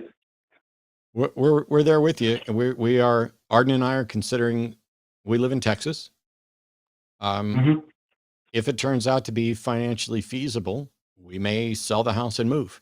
And we are, like right now, Illinois is, you know, at the top of our list, but you know, we don't know what's going to happen and what our options are going to be. Yeah, I'm looking at moving to a blue state for my protections. I've already applied to jobs out of state, so we'll see what happens. Cool. Well, if that's I it, Fox, appreciate you guys talking to me. Yeah, keep yourself safe. I'm gonna. Oh, thanks. Maybe consider getting the hell out of job Oklahoma interview if at all possible. You know, it's. I hate Oklahoma. I'm sure it's terrible. Thanks, brother. You know, I think it's. I keep waiting, fantasizing that because there are whispers, and I know people who are. I know one who's an atheist who is in the Oklahoma Congress. And we've had conversations where he's like, even many of the Republicans just think Ryan Walters is out of control, and he's doing, you know, he's just waving his hands in the air because he wants a larger position in the Trump administration, and he wants blah blah blah. And I'm like, well, at some point, will his peers come to critical mass and essentially politically castrate the guy? And instead, it's just a deafening silence. It is the most maddening thing. They did circulate a petition, I think, earlier in the year to censure him over something. Maybe it was the 10. There was a specific issue that finally, I think 19 Oklahoma Republicans said something about. But mostly, it's just been a big, fat, deafening nothing. And I just think, is it about power? Do they not want to put themselves in the crosshairs of the new administration? Is there something else going on? Or maybe they really do agree with Walter's total overreach, total trotting upon the Constitution, state-church separation, democracy, and decency. It's maddening. I have fantasized about getting out of Dodge. You know, where can I go where there's not a MAGA tent 3 blocks from my house selling God and Guns posters. They have flags with AR-15s. No shit. AR-15s on them, and there's all this paraphernalia, cult-like paraphernalia, where people blindly live. We do not live in a shared reality. They don't trust science. They are really blindly, almost, if not outright religiously allegiant to a specific candidate, president-elect, and party. And I think to myself, where can I go where I don't feel, I don't know, like I'm in the middle of the circus? And then I think maybe I should stay. Maybe someone should represent. And these two halves of myself argue with each other all the time. Do I get out of here so I can get some sanity, or do I stay and do battle face to face in the middle of the Wild West here, so to speak? I don't know. Do you ever have those conversations? Constantly. And it's, there's a lot of reasons why I will continue to stay in and try to fix and support the United States in general. There were plenty of reasons why I stayed in Texas. And the biggest reason for me getting out is, or potentially getting out, is Arden. I'm not in danger in Texas.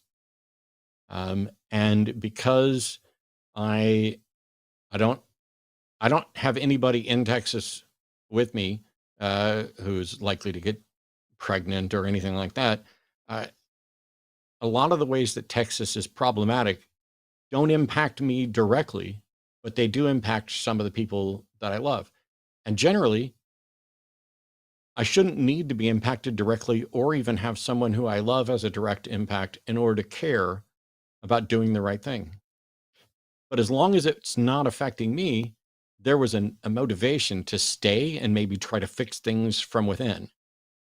But if we've reached a point where the likelihood of that is severely limited, and the risk to my partner, our life, our happiness, all of those things, as that increases, it's less worth it for me to try to fix Texas and maybe just think slightly bigger on addressing, the United States and not just one state. Yeah, but then we get into one of the reasons I'm still here. I was born here, but one of the reasons I'm still here is because the cost of living allows me to be here. And the closer I move to, I don't know what the word would be, friendlier pastures, means that it would be a hell of a lot more expensive to, how do I make that happen? Then I feel that it's a financial decision as much or more than an ideological one. It is it's a very complex conversation these days. Well, we just got a bunch of theists calling in all at once. So sweet. I don't know. So some of these may be relatively quick. For example, calling in right now, Tom's calling from Michigan. No preferred pronouns at all. Tom would like to share why they believe in God. Tom, is this just like a personal testimony, or do you think this should compel us to believe as well? Just a personal testimony, really. So. Yeah, that's not what this show is. Oh, really? Okay. Cool. Thanks.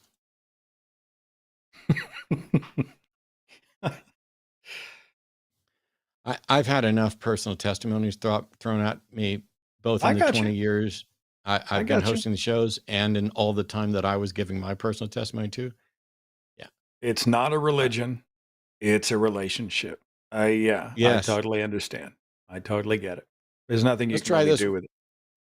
Wesley, I'm a little confused. Wesley's calling from West Virginia, and has some message about a voice that told something. It says here, the voice that told you, I will turn and toss you violently like a ball, and don't tell the vision, was Satan.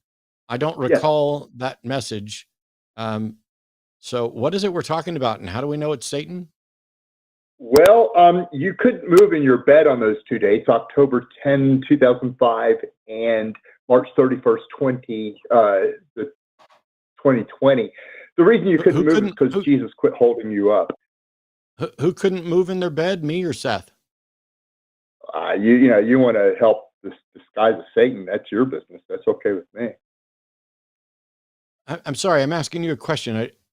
You said the voice that told you, I will turn and toss you violently like a ball, was Satan. I'm sorry. I don't recall ever hearing that message, and I don't recall ever being held down in bed. So are you talking to me or Seth? Which one of us was held in bed because Satan or Jesus stopped holding us up? It happened to everybody on earth. And the way everybody Satan did that to you hang on, Wesley. On March 31st, 2020, everybody on earth was unable to get out of bed? For a few moments, that's correct. For a few moments on March 31st, 2020. Is there some sort of news story about this or study where we can go and verify that that happened to everybody on earth? Well, Jesus doesn't use TV. Jesus doesn't use a brain either, but I was looking for what the evidence was of this assertion. That's what the people in the pit with half a brain say. So that's how Satan's going. 10 world leaders. No. I'm here, Wesley. I'm going to mute you again. Listen very carefully.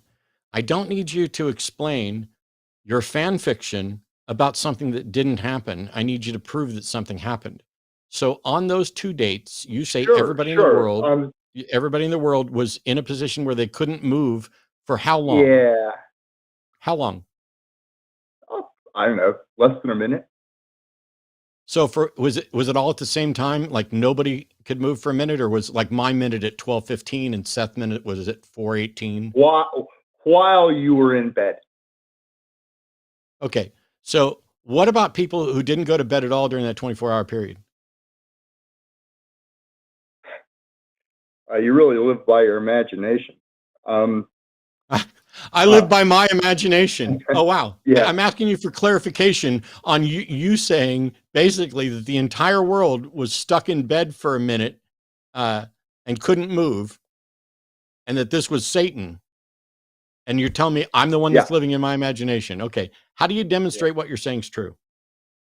Well, Satan's going to do that to 10 world leaders and make them his horns. And the message the horns will bring is that your salvation will be 32,523 Islam dollars. But to get it, you have to be branded by a handheld laser, burned into your skin with a barcode called the Omni Bar. That's what you're going to pay for not telling the vision from Jesus, for denying he is God. You're going to pay with everything you have. You're not safe. Okay. You're going to be branded with a barcode called the Omni Bar. Without it, you may not enter a store to buy food. That's what Trump is going to force a law upon you. I'm the little book in Revelation. Gnash your teeth, Allah. I'm above you. How do you know this? I'm the little book in Revelation. The one that John was told not to write on paper. I'm sorry. How do you know this? Sweetest honey in the... Everybody knows it. Everyone knows Jesus is God. Satan knows Jesus is God. You're just simply not going to admit it out of your fashions, your desires, and your imaginations, your embarrassment of it. That's so hang on, dude. I have a question. You know Jesus is God. Wesley, you're just not going to admit it. I'm sorry. I'm not even going to take that bait. As you being clairvoyant and telling me what I do and do not know. I don't have to prove. I don't have to prove Jesus is God, and I'm not even going to try. If I take the mark, Wesley, am I scannable? You're going to. So if I go into like Walmart neighborhood market, do they take a gun? If you allow Seth to ask his question, I won't have to mute you. This is just a practical question. I'm curious. If I take the mark, would they scan me like they would scan a loaf of Wonder Bread? Like, that's exactly right. They would scan me. Huh. And when you first scan your scanner, your barcode on your wrist or forehead on the scanner, it will show that you have an account of $32,523. Satan is going to meet. Hang on.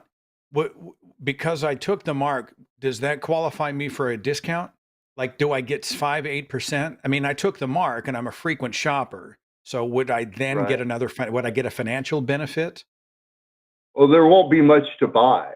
Well, then why would we need the mark if there's not much to buy? As you worship money. Money is your God. I don't worship money. I barely have Yeah, any you do. money. How many things is he going to tell us Well, about that's ourselves? Today is a revelation. You seem to know more about Matt and I than we know about ourselves. Do you have this sort of clairvoyance? Is there a supernatural informer that is giving? Are we giving off auras that you can read? Tell me how you know these things. I'm the little book in Revelation. I'm the man with the dove.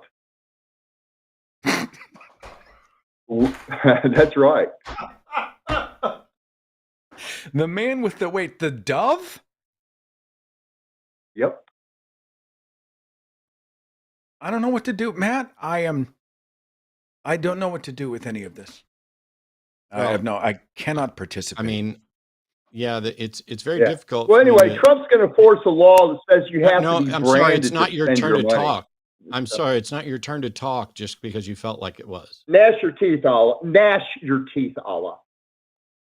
I'm above you. Allah, is I there don't an need your Allah toy here? TV to prove does that Jesus mean? is God.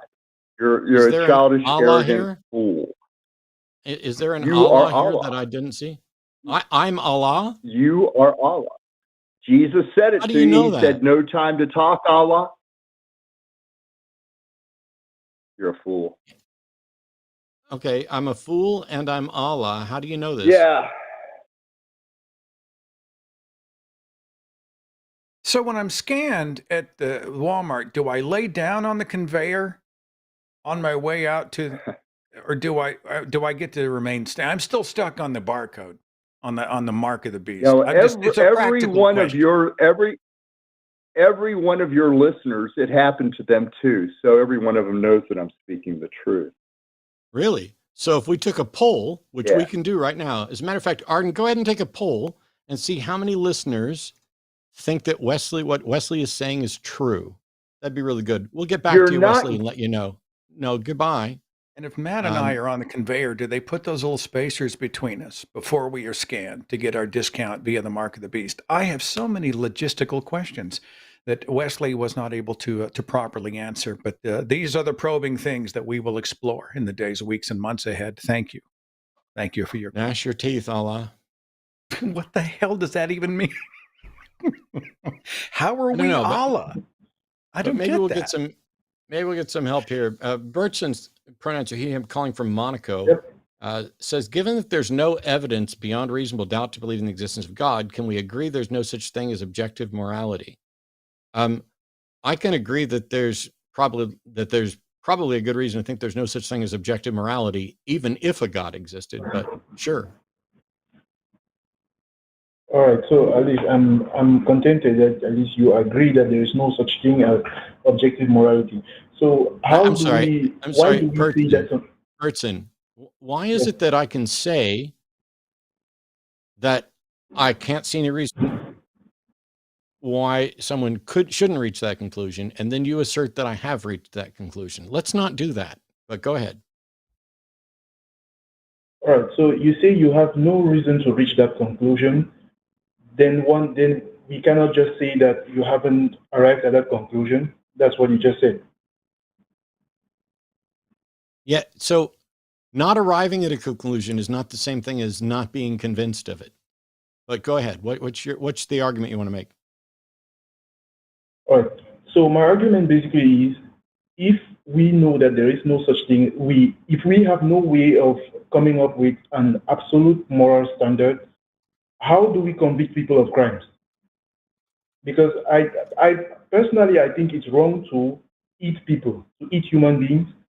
But I know that Jeffrey Dahmer thinks it's perfectly okay to eat people. So I don't understand. I don't see what do we base our convicting someone on crime? How do we convict someone? Well, the ability to convict someone comes from a position of authority. It has nothing to do with whether or not you have the correct morality. It's an exercise of communal power, and it is an implementation of community standards. Okay, so what that actually means is one person or a group of people oppressing someone else. That's the way I see it. Sorry, one more time. You broke up right there at the end. if we are going to use community standards to judge people, and if a group of people say this is right, and someone else, let's just say one other person, just one person says it's wrong, we have to go by the majority. That's what you're saying. So the majority in this case is just oppressing someone else. It depends. It depends on the system we're talking about. And for example, in the United States, where we have a democratic republic, then we have a system of laws in place that define how we're going to go about legislating things. But we don't legislate morality. I think it's immoral to lie to your spouse, but it's not illegal to lie to your spouse. So we don't merely make something illegal or not based on its independent moral evaluations.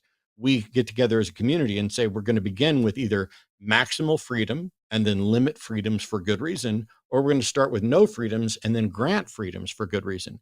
The only way that can work is to start with maximal freedom and then limit freedoms for good reason. And then we can say, hey, we're all sharing space here. It's a real problem if we don't try to stop people from killing people. If we don't have some system in place to act as a deterrent to people killing people, or a punishment, in fact, if they do, and to protect other people if someone wants to start killing them. So as a matter of pragmatic reality, whether it is moral or not is irrelevant to whether or not it is functionally a good idea for us as a society and a community to prohibit something. All right. Okay, you just mentioned good idea. What do you mean? What do you call good? Because there is nothing you appeal to in order to determine that something is good or not. So I want to know what you understand by good. Because, for example, I just went through the reason that objective morality isn't required and isn't a function of whether or not something is or isn't better for society. And now you're asking me, what do I mean by good? I'm not using good as in a standard, as if there's some objectively true good thing. I'm saying we have the desire to have a better functioning society, one with health, where health is preferable to sickness, where poverty is discouraged, and all these things. You factor all of those things in, and then you evaluate if your action increases the public good or decreases the public good. And if it increases the public good, then we evaluate it as good. And if it decreases it, we evaluate it as not good. That's it. All right. So someone like Jeffrey Dahmer thinks he needs to eat people in order to survive. So if Jeffrey Dahmer decides that he has to eat people in order to survive, because I think you probably eat chicken, cow meat and stuff like that. But Jeffrey Dahmer thinks he needs to eat people in order to survive and in order for his own family to survive. So is there anything wrong with Jeffrey Dahmer? Yes. Okay, so why would you, is that a personal wrong, or it's kind of like an objective wrong, or it's something which is always wrong? It is. You can evaluate his position objectively with respect to a subjective standard. And so Jeffrey Dahmer's view that he should be allowed to eat people is in opposition to a foundational principle that people are the autonomous stewards and governors of their life. And so we draw our boundaries in what we're allowed to do to other people in such a way so that I can swing my fist around as long as I'm not punching somebody in the face and doing harm to somebody else. We establish as a principle that we are going to allow people freedoms until they encroach on other people's freedoms. And so Jeffrey Dahmer is free to think that he needs to eat people all the time. He's not free to do it. There's a difference between the action and the desire. Okay, so that means a group of people think that it is wrong for Jeffrey Dahmer. A group of people think that it's okay to allow people to express their freedom, but so long as they are not inconveniencing others. That's what people think. That's what a group of people think. So if Jeffrey Dahmer disagrees, then he's wrong. Well, if Jesse Dahmer disagrees, he's the outsider. This is how this works so everywhere. Hang on, Bertson. This is how it works everywhere and how it has always worked. What is the point you're trying to get to? The point I'm trying to get to is we have no right actually to tell someone that they are wrong for doing something, because we have nothing that we appeal to in order to decide that someone is wrong. It's just people's opinion. Bertson, I don't care if someone is morally wrong or not. I care whether or not they're doing harm to other people and whether or not it's permitted. Oh, that's fair enough. Okay. And by the way, let's move on from there. By the way, Bertson, Yes. every single objection you just tried to raise with regard to morality, none of them are solved in any way by appealing to a God, because you can replace the bulk of people agreeing that we shouldn't eat people. You can replace that with my God says we shouldn't eat people, and it doesn't change anything. Yeah, I agree. I'll agree with you on that, because actually there is no way of showing to anyone that there is a God somewhere who actually said we shouldn't eat people, even though it's my personal decision to believe that. Even if he did, but I have no way of showing. Even if he did, Bertson. Yes. Let's imagine that we all knew for sure there's a God, and this God thinks that it's okay to eat people. Does that mean it's okay? If there is a God who is all-knowing, who is all-powerful, and who made everything that we see today, and if this God says something is wrong, then it is wrong. I disagree.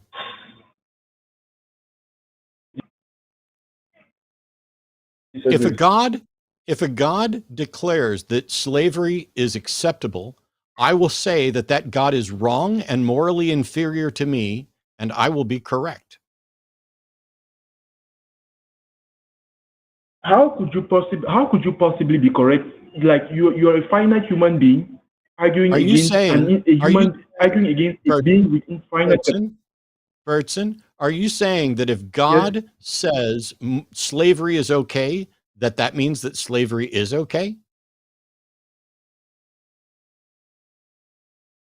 If we know for sure, absolutely, that this is coming from a God who is the creator of the universe, whatever this God says is correct, is correct. Okay.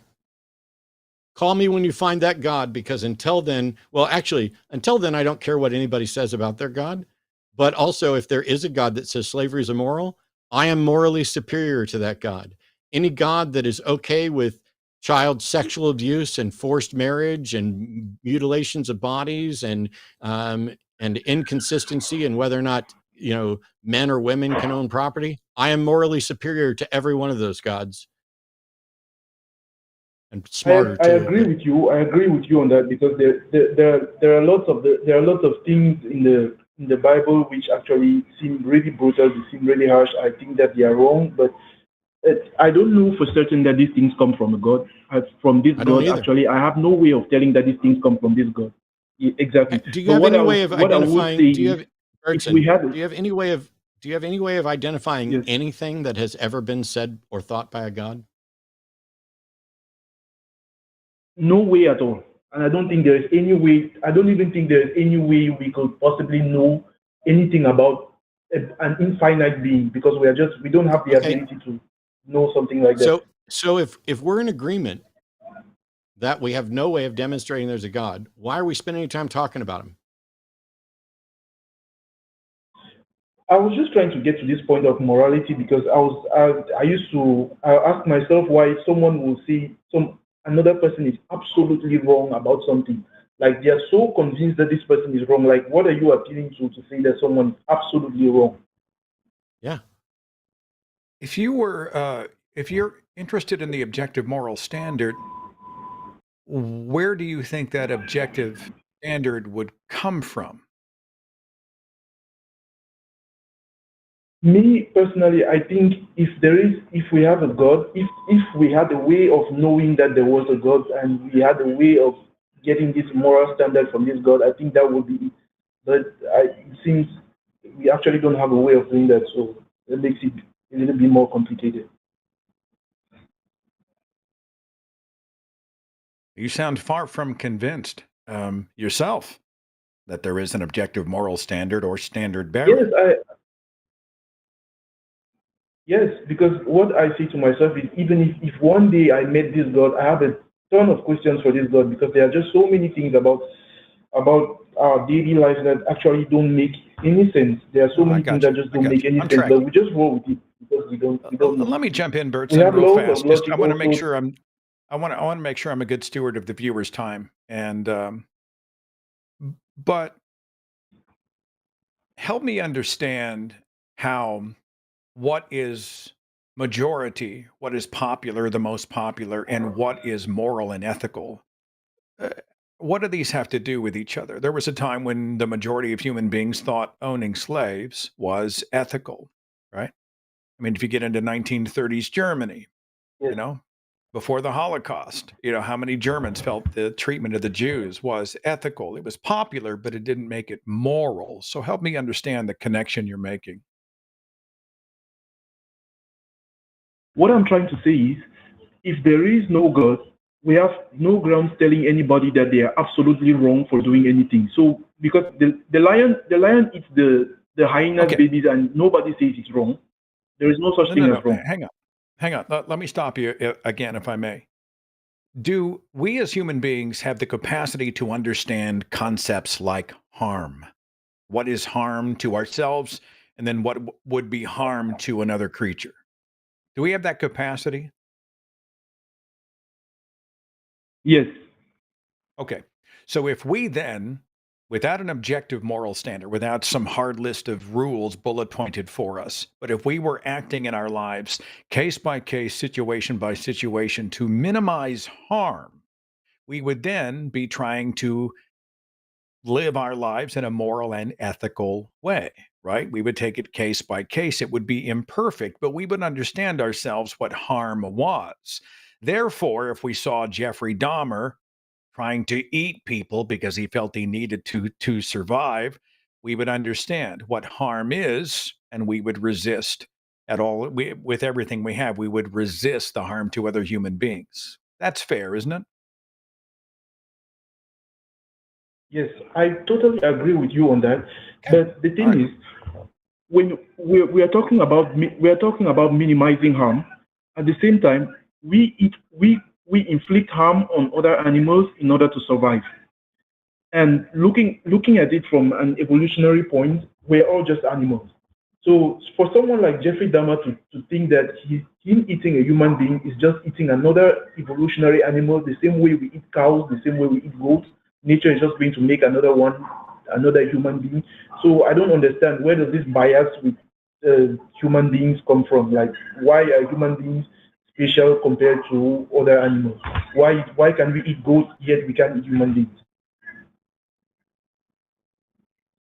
Matt? If you were going into if your house caught fire and you had time to go in and get the contents of one room, and in one room was a baby, a human baby, and in the other room was a puppy, which room are you going to go and rescue? Obviously the human baby.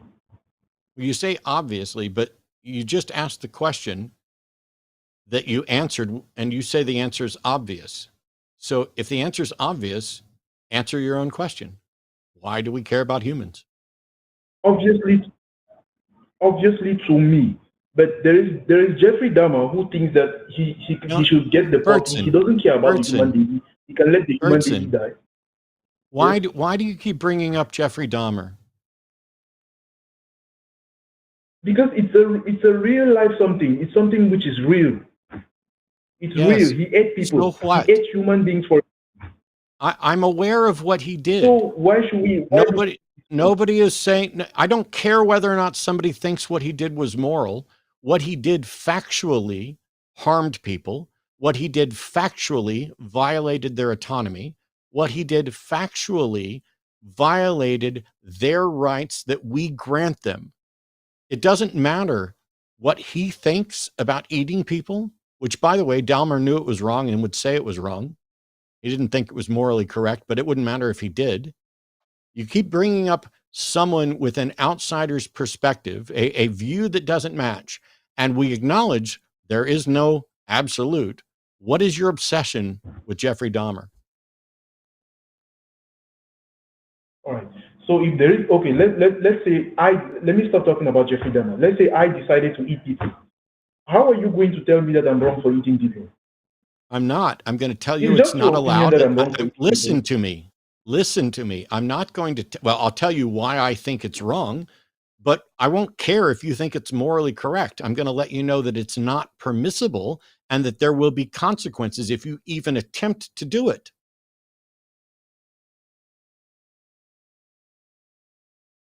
Okay. And how silly of you to stop talking about Jeffrey Dahmer and then pretend that you want to eat people.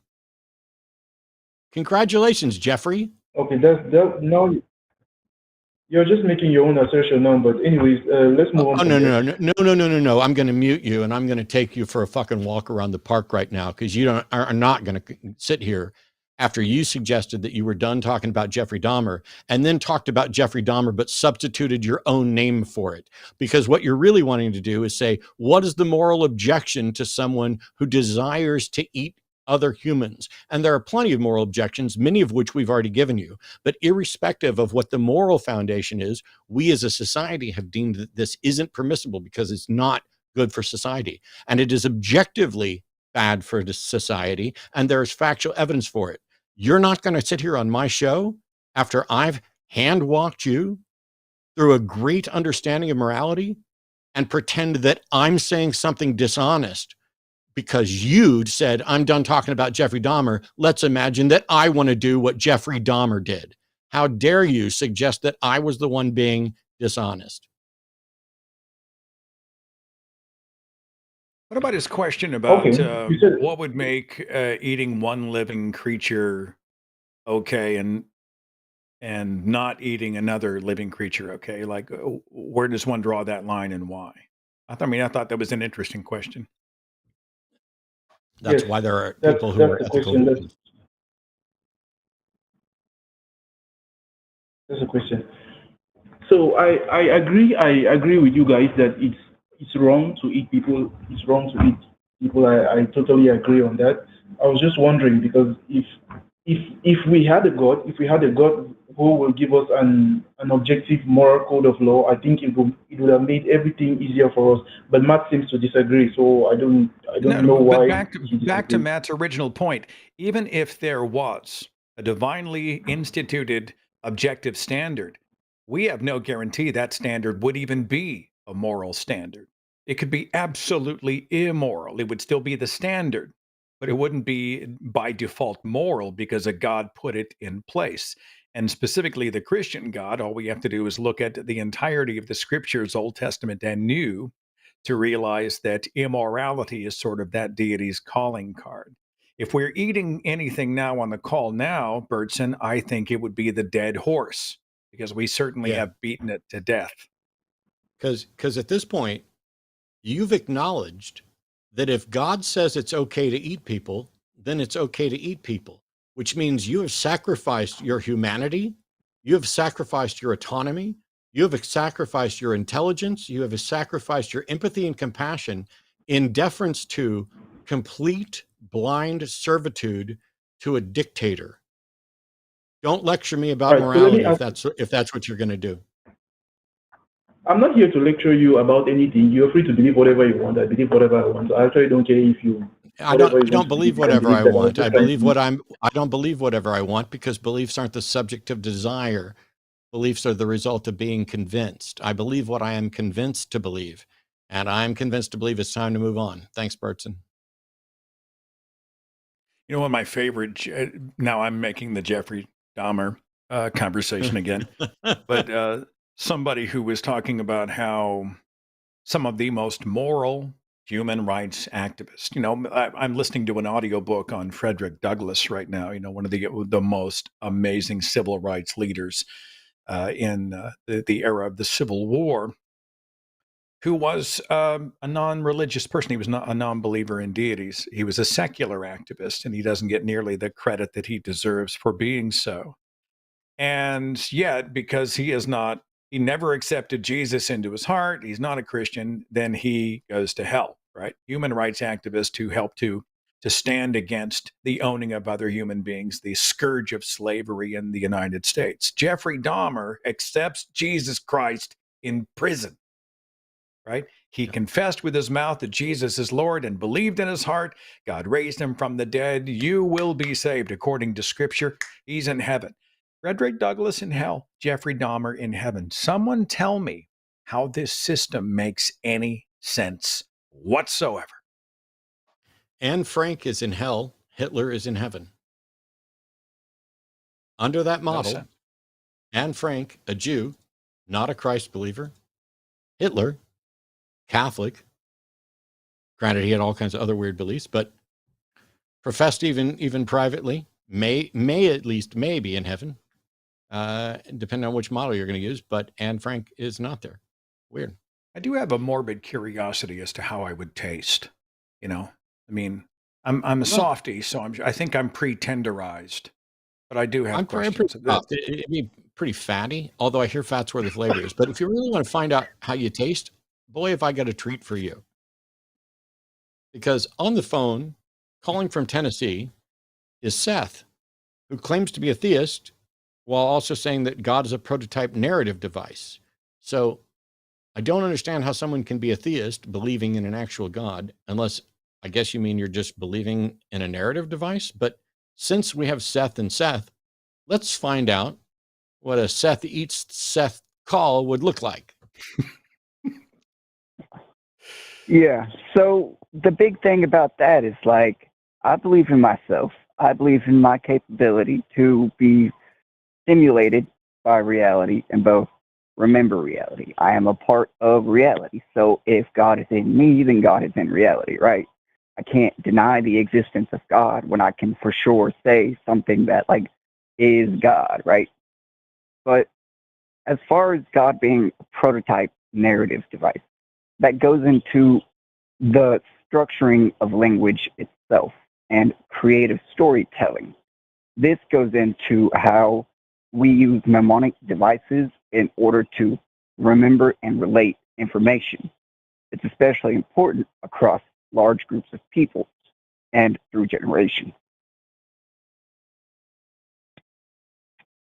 The only response I have at the beginning here is a Jordan Petersonism. I went ahead and generated some mythological truth influences the barrier of facts. It's really all I have because I'm not understanding your question. Can you ask it again and simplify it? Use small words for me so I can play along. What is it that you are saying?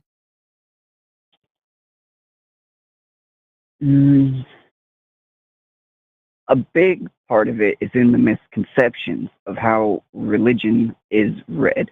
We forget that it is an oral tradition, that there are speakers that are relating not just what they see, but what they want people to do in these situations for the sake of survival. You know, we aren't just told in the Bible, God did this and it's a history. We're told that people reacted in these different ways. Bad things happen. They instituted these rules because these things happened. And God is fundamental to conveying that information, especially when regarding stuff that we don't have a complex enough data set to represent reality with. Okay, hang on. I'm hearing a lot of abstractions here. First of all, I disagree with the claim that religions were all products of oral tradition or passed down via oral tradition. Because, I mean, you use the word religion, that is a massively broad-reaching term. It could be any one of thousands of religions which have documentation sourced even back to, you know, the charlatans that originally wrote them. So they were not oral traditions. Secondly, I don't know what oral tradition has to do with the defense of or proof for a deity. And then I heard a little bit of because we use language and because we can navigate this earthly plane that we are on and conceive of God, then a God must exist. Did I hear that right? Well, it's more along the lines of when we see something we cannot explain, not in explain as in we don't have a word for it yet, but as in we have to tell this person about something we don't have a word for yet. right? It's like, don't go into that cave. The smell will kill you. It can't smell that bad to go into the cave and dive, you know. We have to develop a more complex system of language before we can actually analyze the data. Okay, so we're And talking that's about, not, hang on, we're talking about the human development of descriptives, communication devices, language of all kinds to be able to communicate in every way to those we interact with on this earth. What does that, our creation of language and the mutation of those languages throughout human history, what does that have to do with a God in any way?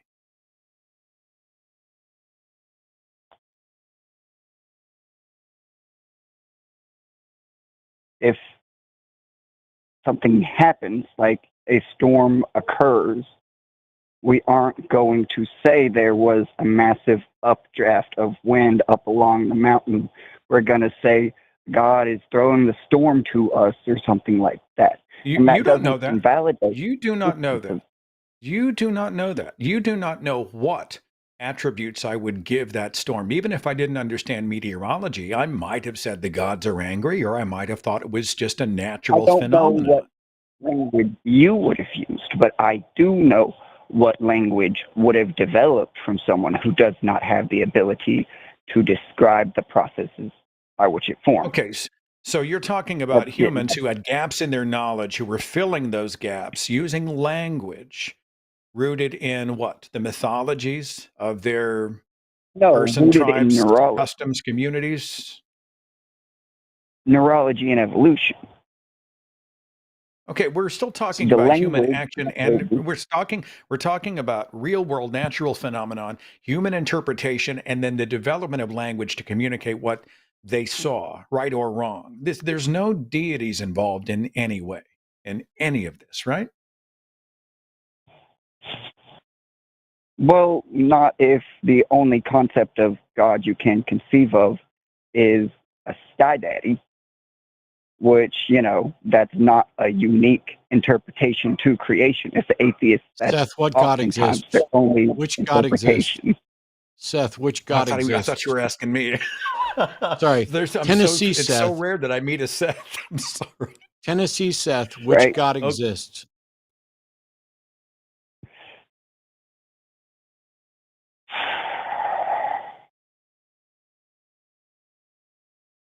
What do you Are you mean there? by which God? I already said that God is a prototype narrative device, right? So Seth, if I Seth, told listen to you me. Stop, that, stop. It says here that you claimed to be a theist, which means you claim to be someone who believes in a God. What God do you I don't believe believe in in? a corporeal form of God. What God do you believe That's in? a Don't tell me what God if you you don't want me to believe in. Tell me what that God issue. you believe in.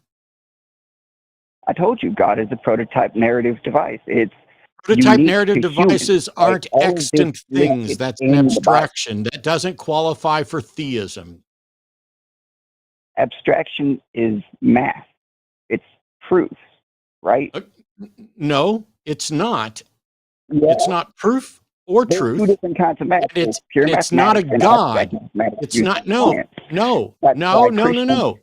No, do no, no, no, science no, so no, much. no, no, no, no, no, no, no, no, no, no, no, no, no, no, no, no, no, no, no. Go back and listen to the beginning of the show when I said don't call Why are with you getting bullshit like upset? this. Because go back to the beginning of the show where I said don't call in with bullshit like this. This You're is a so complete. mad. It's okay. I'm Be not. salty, boy. Be salty. You're a time waster. I specifically put out a call to say don't call Your in with face time is wasting. shaking. I'm gonna mute you while I explain this to you. Oh no, you're gonna run away. Yeah, you're gonna call me names, but you're gonna run away.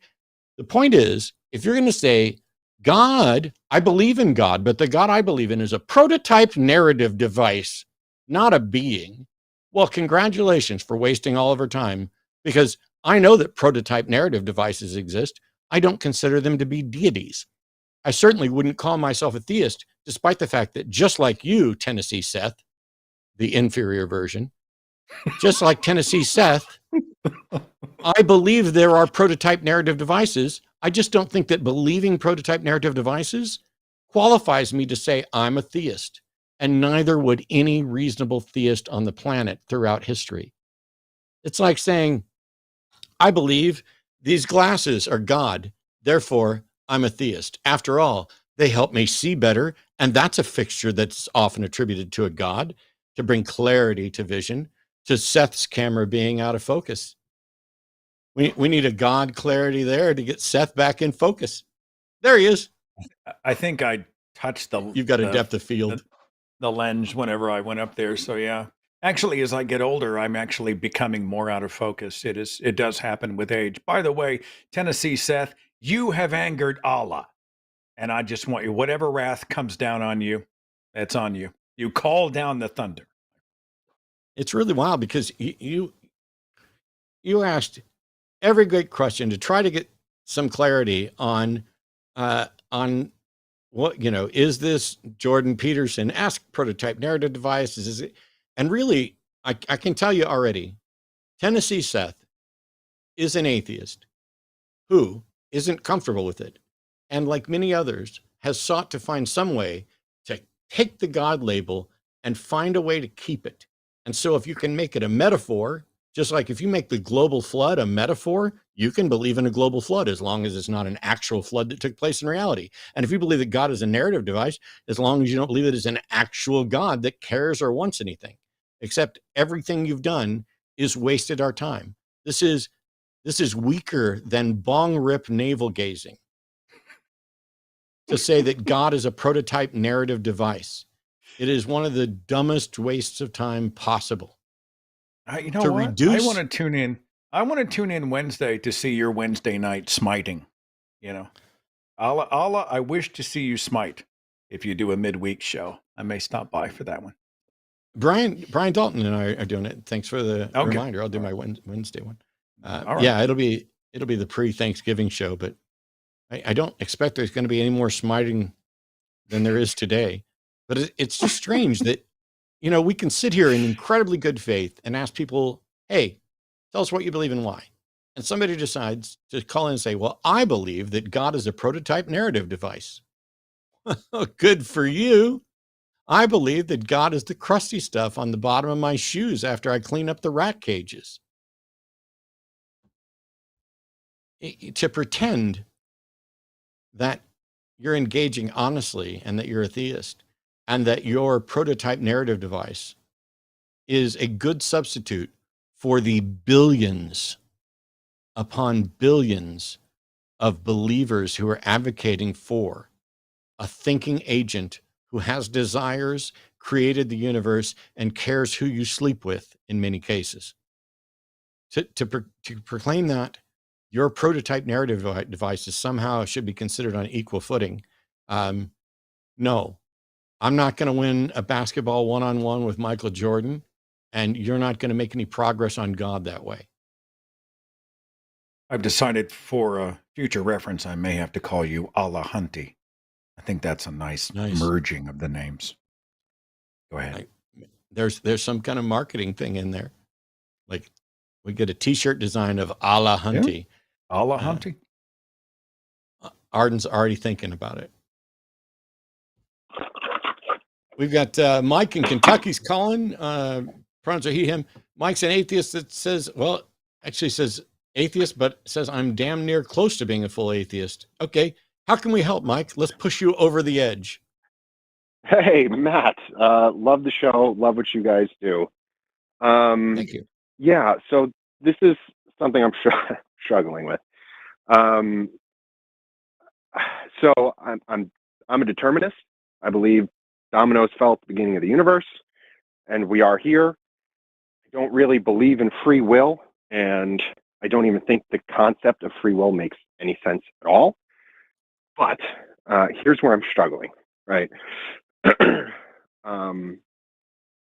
If free will doesn't exist, right? And I'm observing this universe that we're in now. My only perception of this universe is what I perceive, right? All of you could be a figment of my imagination. This could all just be a grand hallucination in my brain. I don't believe that. It's called the problem of hard solipsism.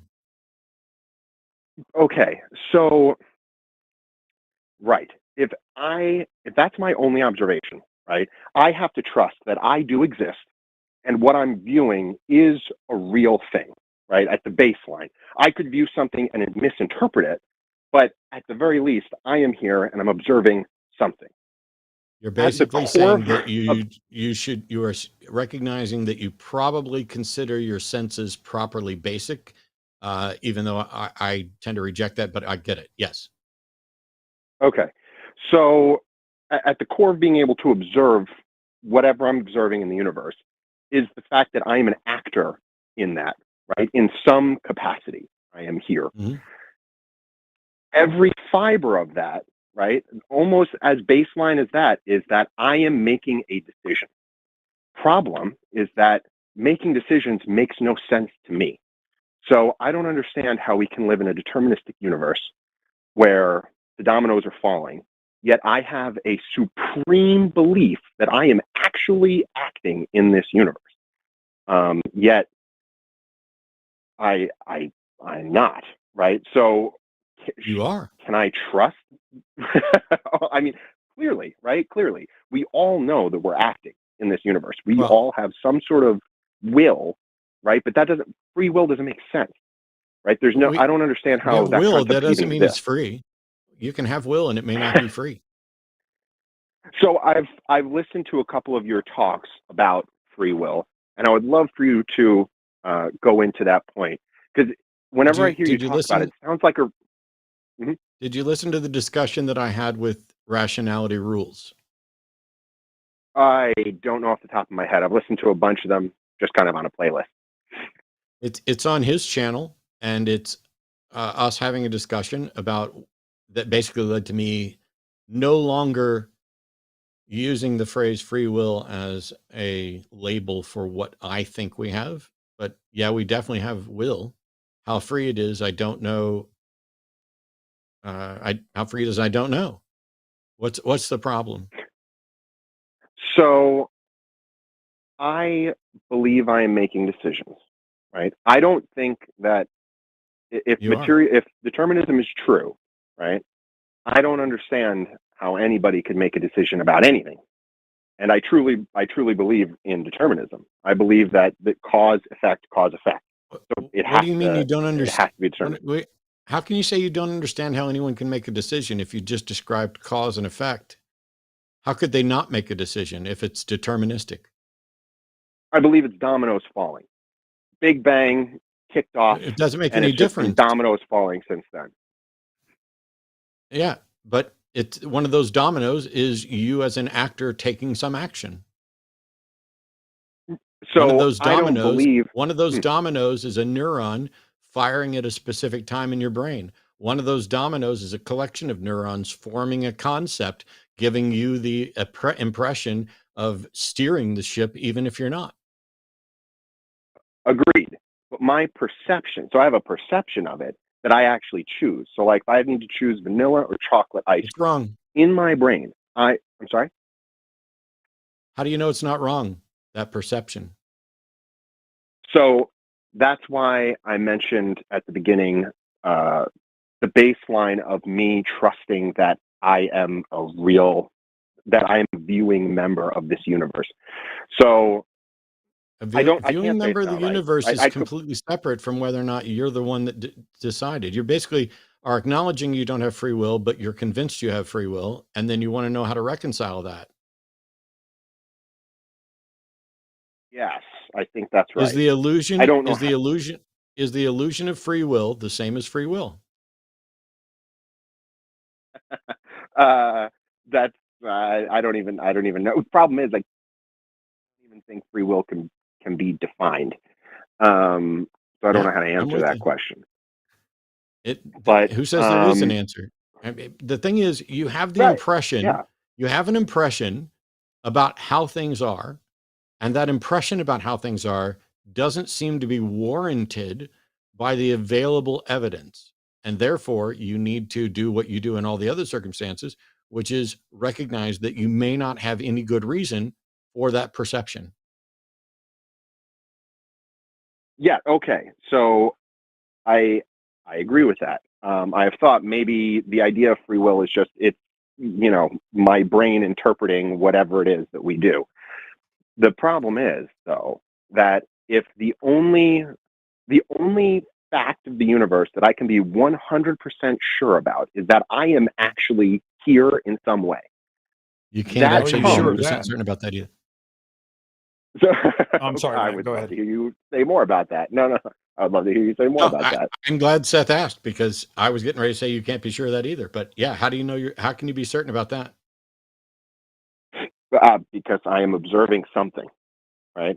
I can't be sure that I'm in my garage right now. I can't be sure I'm in my garage and not an insane asylum, but I am sure that I am observing something that appears to be in my garage. If I weren't So what here, you've just done, you've just done is what René Descartes did in his cogito ergo sum. Basically, I think, therefore I am. Descartes' entire view on this was that even if everything that I experience is a deception, there is still a me that is being deceived. And that's true, provided, as Thomas Hobbes pointed out, I believe, that is contingent on the primacy of reason. It is that conclusion of I think, therefore I am, is contingent on reason being reasonable. And that's something we can't demonstrate. That's an assumption that we make that continues to seem to be the case.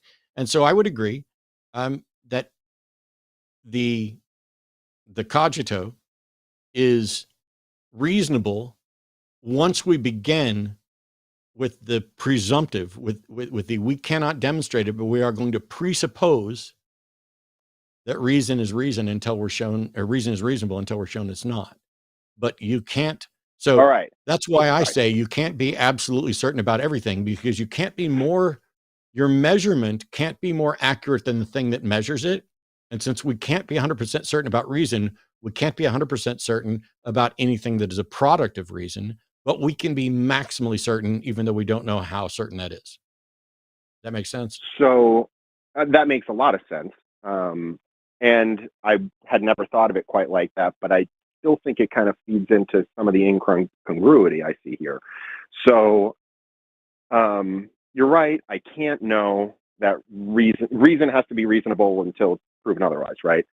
But if reason isn't reasonable, right? If the universe is not logical, then it would almost appear to be, and I hate this word, but I can't think of a good word to go around. It would have to be like supernatural, right? If things don't make sense, if they don't work in a logical fashion, if there is no cause and effect, then something else is at work, right? Something that is literally supernatural. It doesn't fit within our naturalistic framework.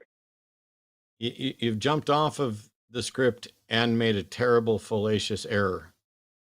So the fact that we can't demonstrate that, let's just say reason, as the laws of identity, non-contradiction, excluded middle, those whatever foundations you're going to use for reason, we can't show that they are completely always true and inviolate, meaning nothing could violate them. But we can demonstrate that they consistently produce reliable results. And so it's not that everything slips into chaos. It's just that you can't be certain about it. The notion that there is some absolute, like X is true, is independent of whether or not you can be certain that X is true. And when you went down that road, I forget exactly what you said, you reached a conclusion that was the result of an affirming the consequent fallacy, where I forget exactly what you said. Can you tell me what that is? He was speaking about the universe operating by the laws of logic, and if it did not, there must be a supernatural element behind it. You basically, because you don't know of a natural explanation, you then say there must be a supernatural explanation. That's the fallacy. There may be a natural explanation that you are unaware of, and therefore it's not supernatural, or there may not be an explanation, and it could be a mistake to think that there is some sort of explanation. So you can't just say that because we don't have a natural explanation for something, therefore there's a supernatural one. That's the fallacy. Thank you, Seth. All right. Yes. If if I was saying, so that I feel like, and correct me if I'm wrong, is based on my knowledge and my understanding. My difficulty is I'm trying to approach this not from what we do know, but if there are any absolute facts in the universe, right? So let's pretend that that there 100% the universe is logical, right? Let's just pretend that that's what the universe is. It is logical. It does follow rules. Then my perception of the universe, the fact that I am here and I feel this, right? Because it's the only thing that my mind is the only lens through which I can view it, means that my perception of me and my will are the only things that I can actually trust. But free will doesn't make sense based on determinism. If the universe is not actually rational, then something quite literally supernatural, right, outside of the realms of our natural understanding of the universe, has to be still a fallacy. at play. Still a fallacy. Okay. So if it's not based on my perception, and we're talking about hypothetical absolutes, what's the fallacy? What's wrong? I told you the fallacy. Just because you don't know of or cannot demonstrate a natural explanation does not mean that there is a supernatural explanation. That is fallacious.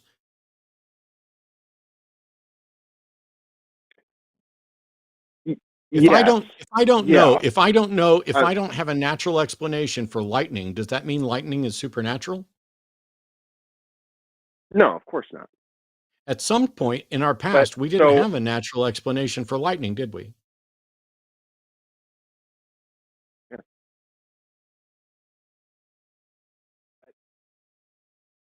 So that this is where it breaks down, though. That argument, I feel like it assumes that there is a logical explanation. So it assumes the universe is naturalistic. We always assume that. Whereas we presuppose reason. I already established that. Right. Okay. See, this is where I'm stuck. We are presupposing the universe is naturalistic, which I completely agree with. No. We're not presupposing that. We're presupposing reason. Whether or not the universe is entirely naturalistic, we don't know. How would you know that?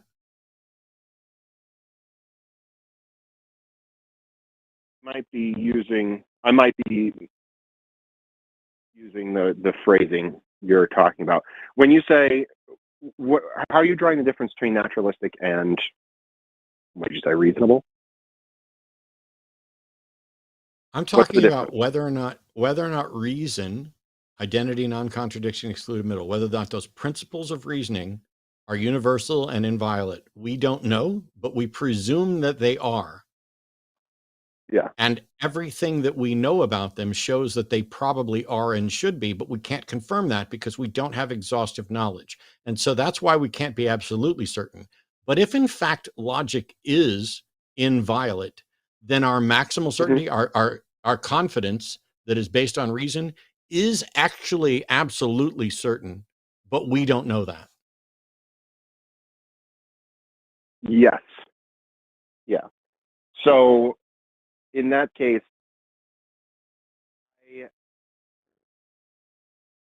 I'm through which I can view the universe is my brain, right? That's it. And my brain tells me I am making decisions about it. But I don't believe that I could be making decisions about things based on determinism. So your brain is not accurate. If things so then I can't trust baseline assumption that I'm viewing this universe. No. The fact that your brain may be inaccurate doesn't mean it's always inaccurate. We have a way to test how consistent your internal model of reality is with the reality that you are apparently in. Just because I've got a calculator that sometimes shuts off and sometimes gives me the right answer doesn't mean I can't that it's untrustworthy on everything. Maybe it only gives a wrong answer when I use the square root button, but for everything else, it's fine. Yeah, yeah, right. Like so, right. It could be like I have color blindness and I think green looks like red or something like that. Like I understand my brain could be seeing something or feeling something that is not actually accurate. But and I don't want to take up any more of your time because I'm worried I'm just going to end up repeating myself. Well, But I'd like to see if maybe if Seth can clear things up for you, or if there's some, because I mean I'm just going at it from the straight up Descartes thing, and you're bouncing around to free will and other stuff. I don't know how else to help. listen. I really appreciate you talking to me. I've wanted to talk to you about this for a while now. I've been waiting for you to pop up. You certainly give me a lot to think about. Do you have? This is a random question. I don't know if you know the answer to it. Are there like disorders where you would not know you have free will? Because maybe that could. Like I don't understand how I could be in this viewing this universe, but not have will. Like it's the. I don't know. This is where I'm stuck, and I'm having trouble. I can't get there's past. no problem. There's no problem with having will. You keep jumping from will to free will, and now you're like, oh, is there some disorder where you're not convinced that you have free will? If you don't have free will and you're not convinced that you have free will, why would that be a disorder? Because I'm so there's got to be, if what you're saying is correct, there's got to be some sort of neural correlate, right? There's got to be some mechanism in your brain that makes you think you have will. If determinism is Once correct. again, you do have will. I have will. Whether or not it's free is the issue. Yeah, I mean, how do you define will as opposed to free will then? Will is a desire to act. As opposed to free will, which a desire to act free from external whatevers. There's a lot of different definitions of free will.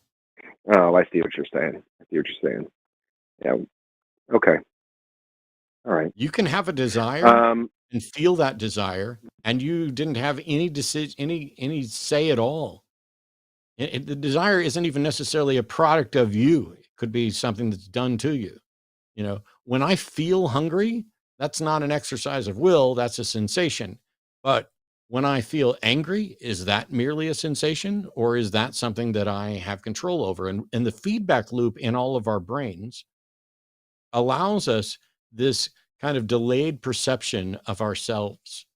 And in this like Cartesian theater of the mind, as in I'm in my head steering this around. We know, or we can be strongly confident that perception is not accurate, or certainly not fully accurate. Right. But you still have will. That's,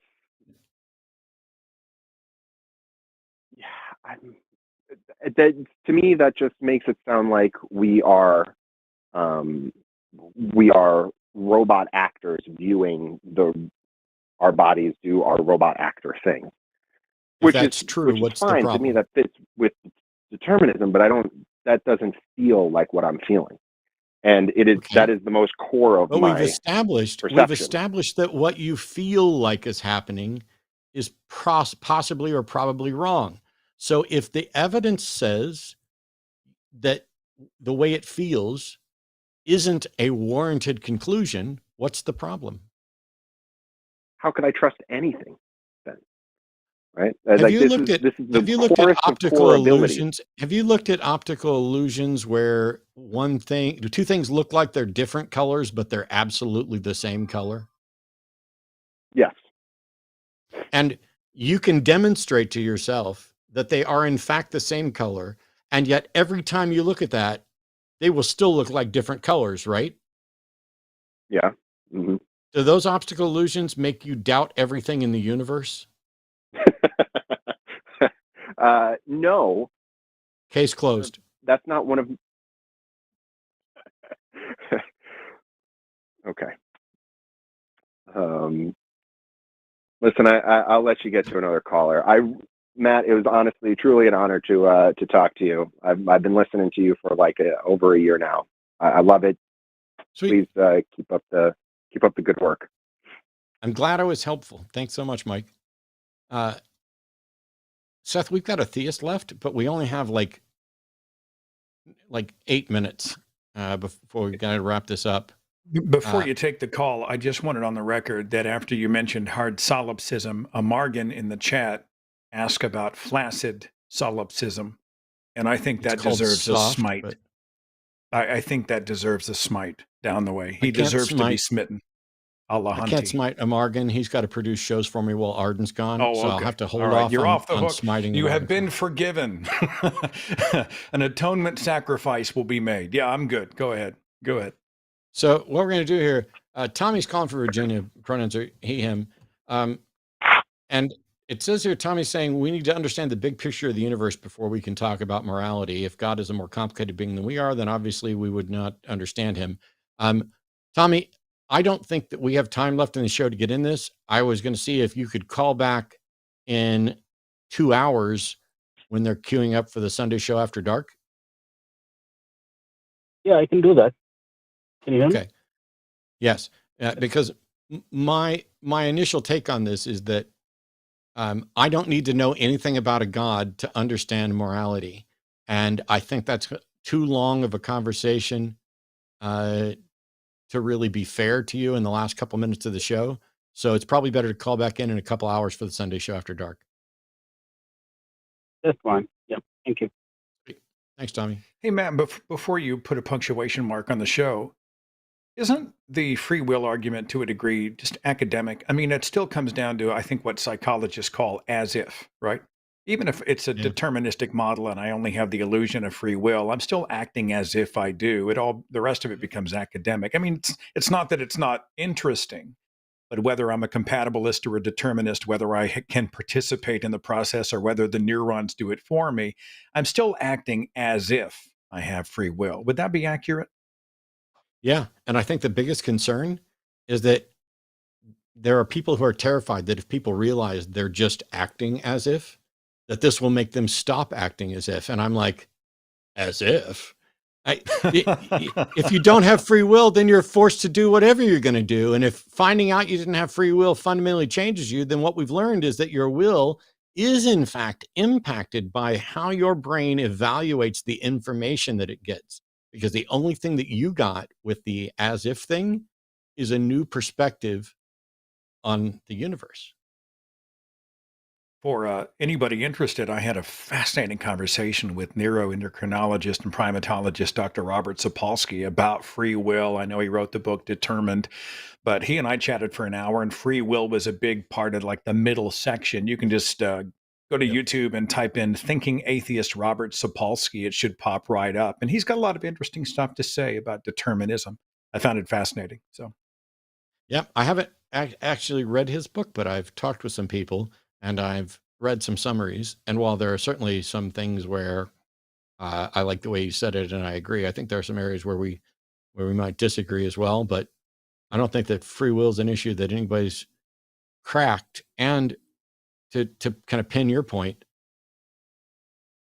in practical terms, it may not make any difference at all. Because if you're convinced you have free will, then whether you have it or not, you're going to act as if you do.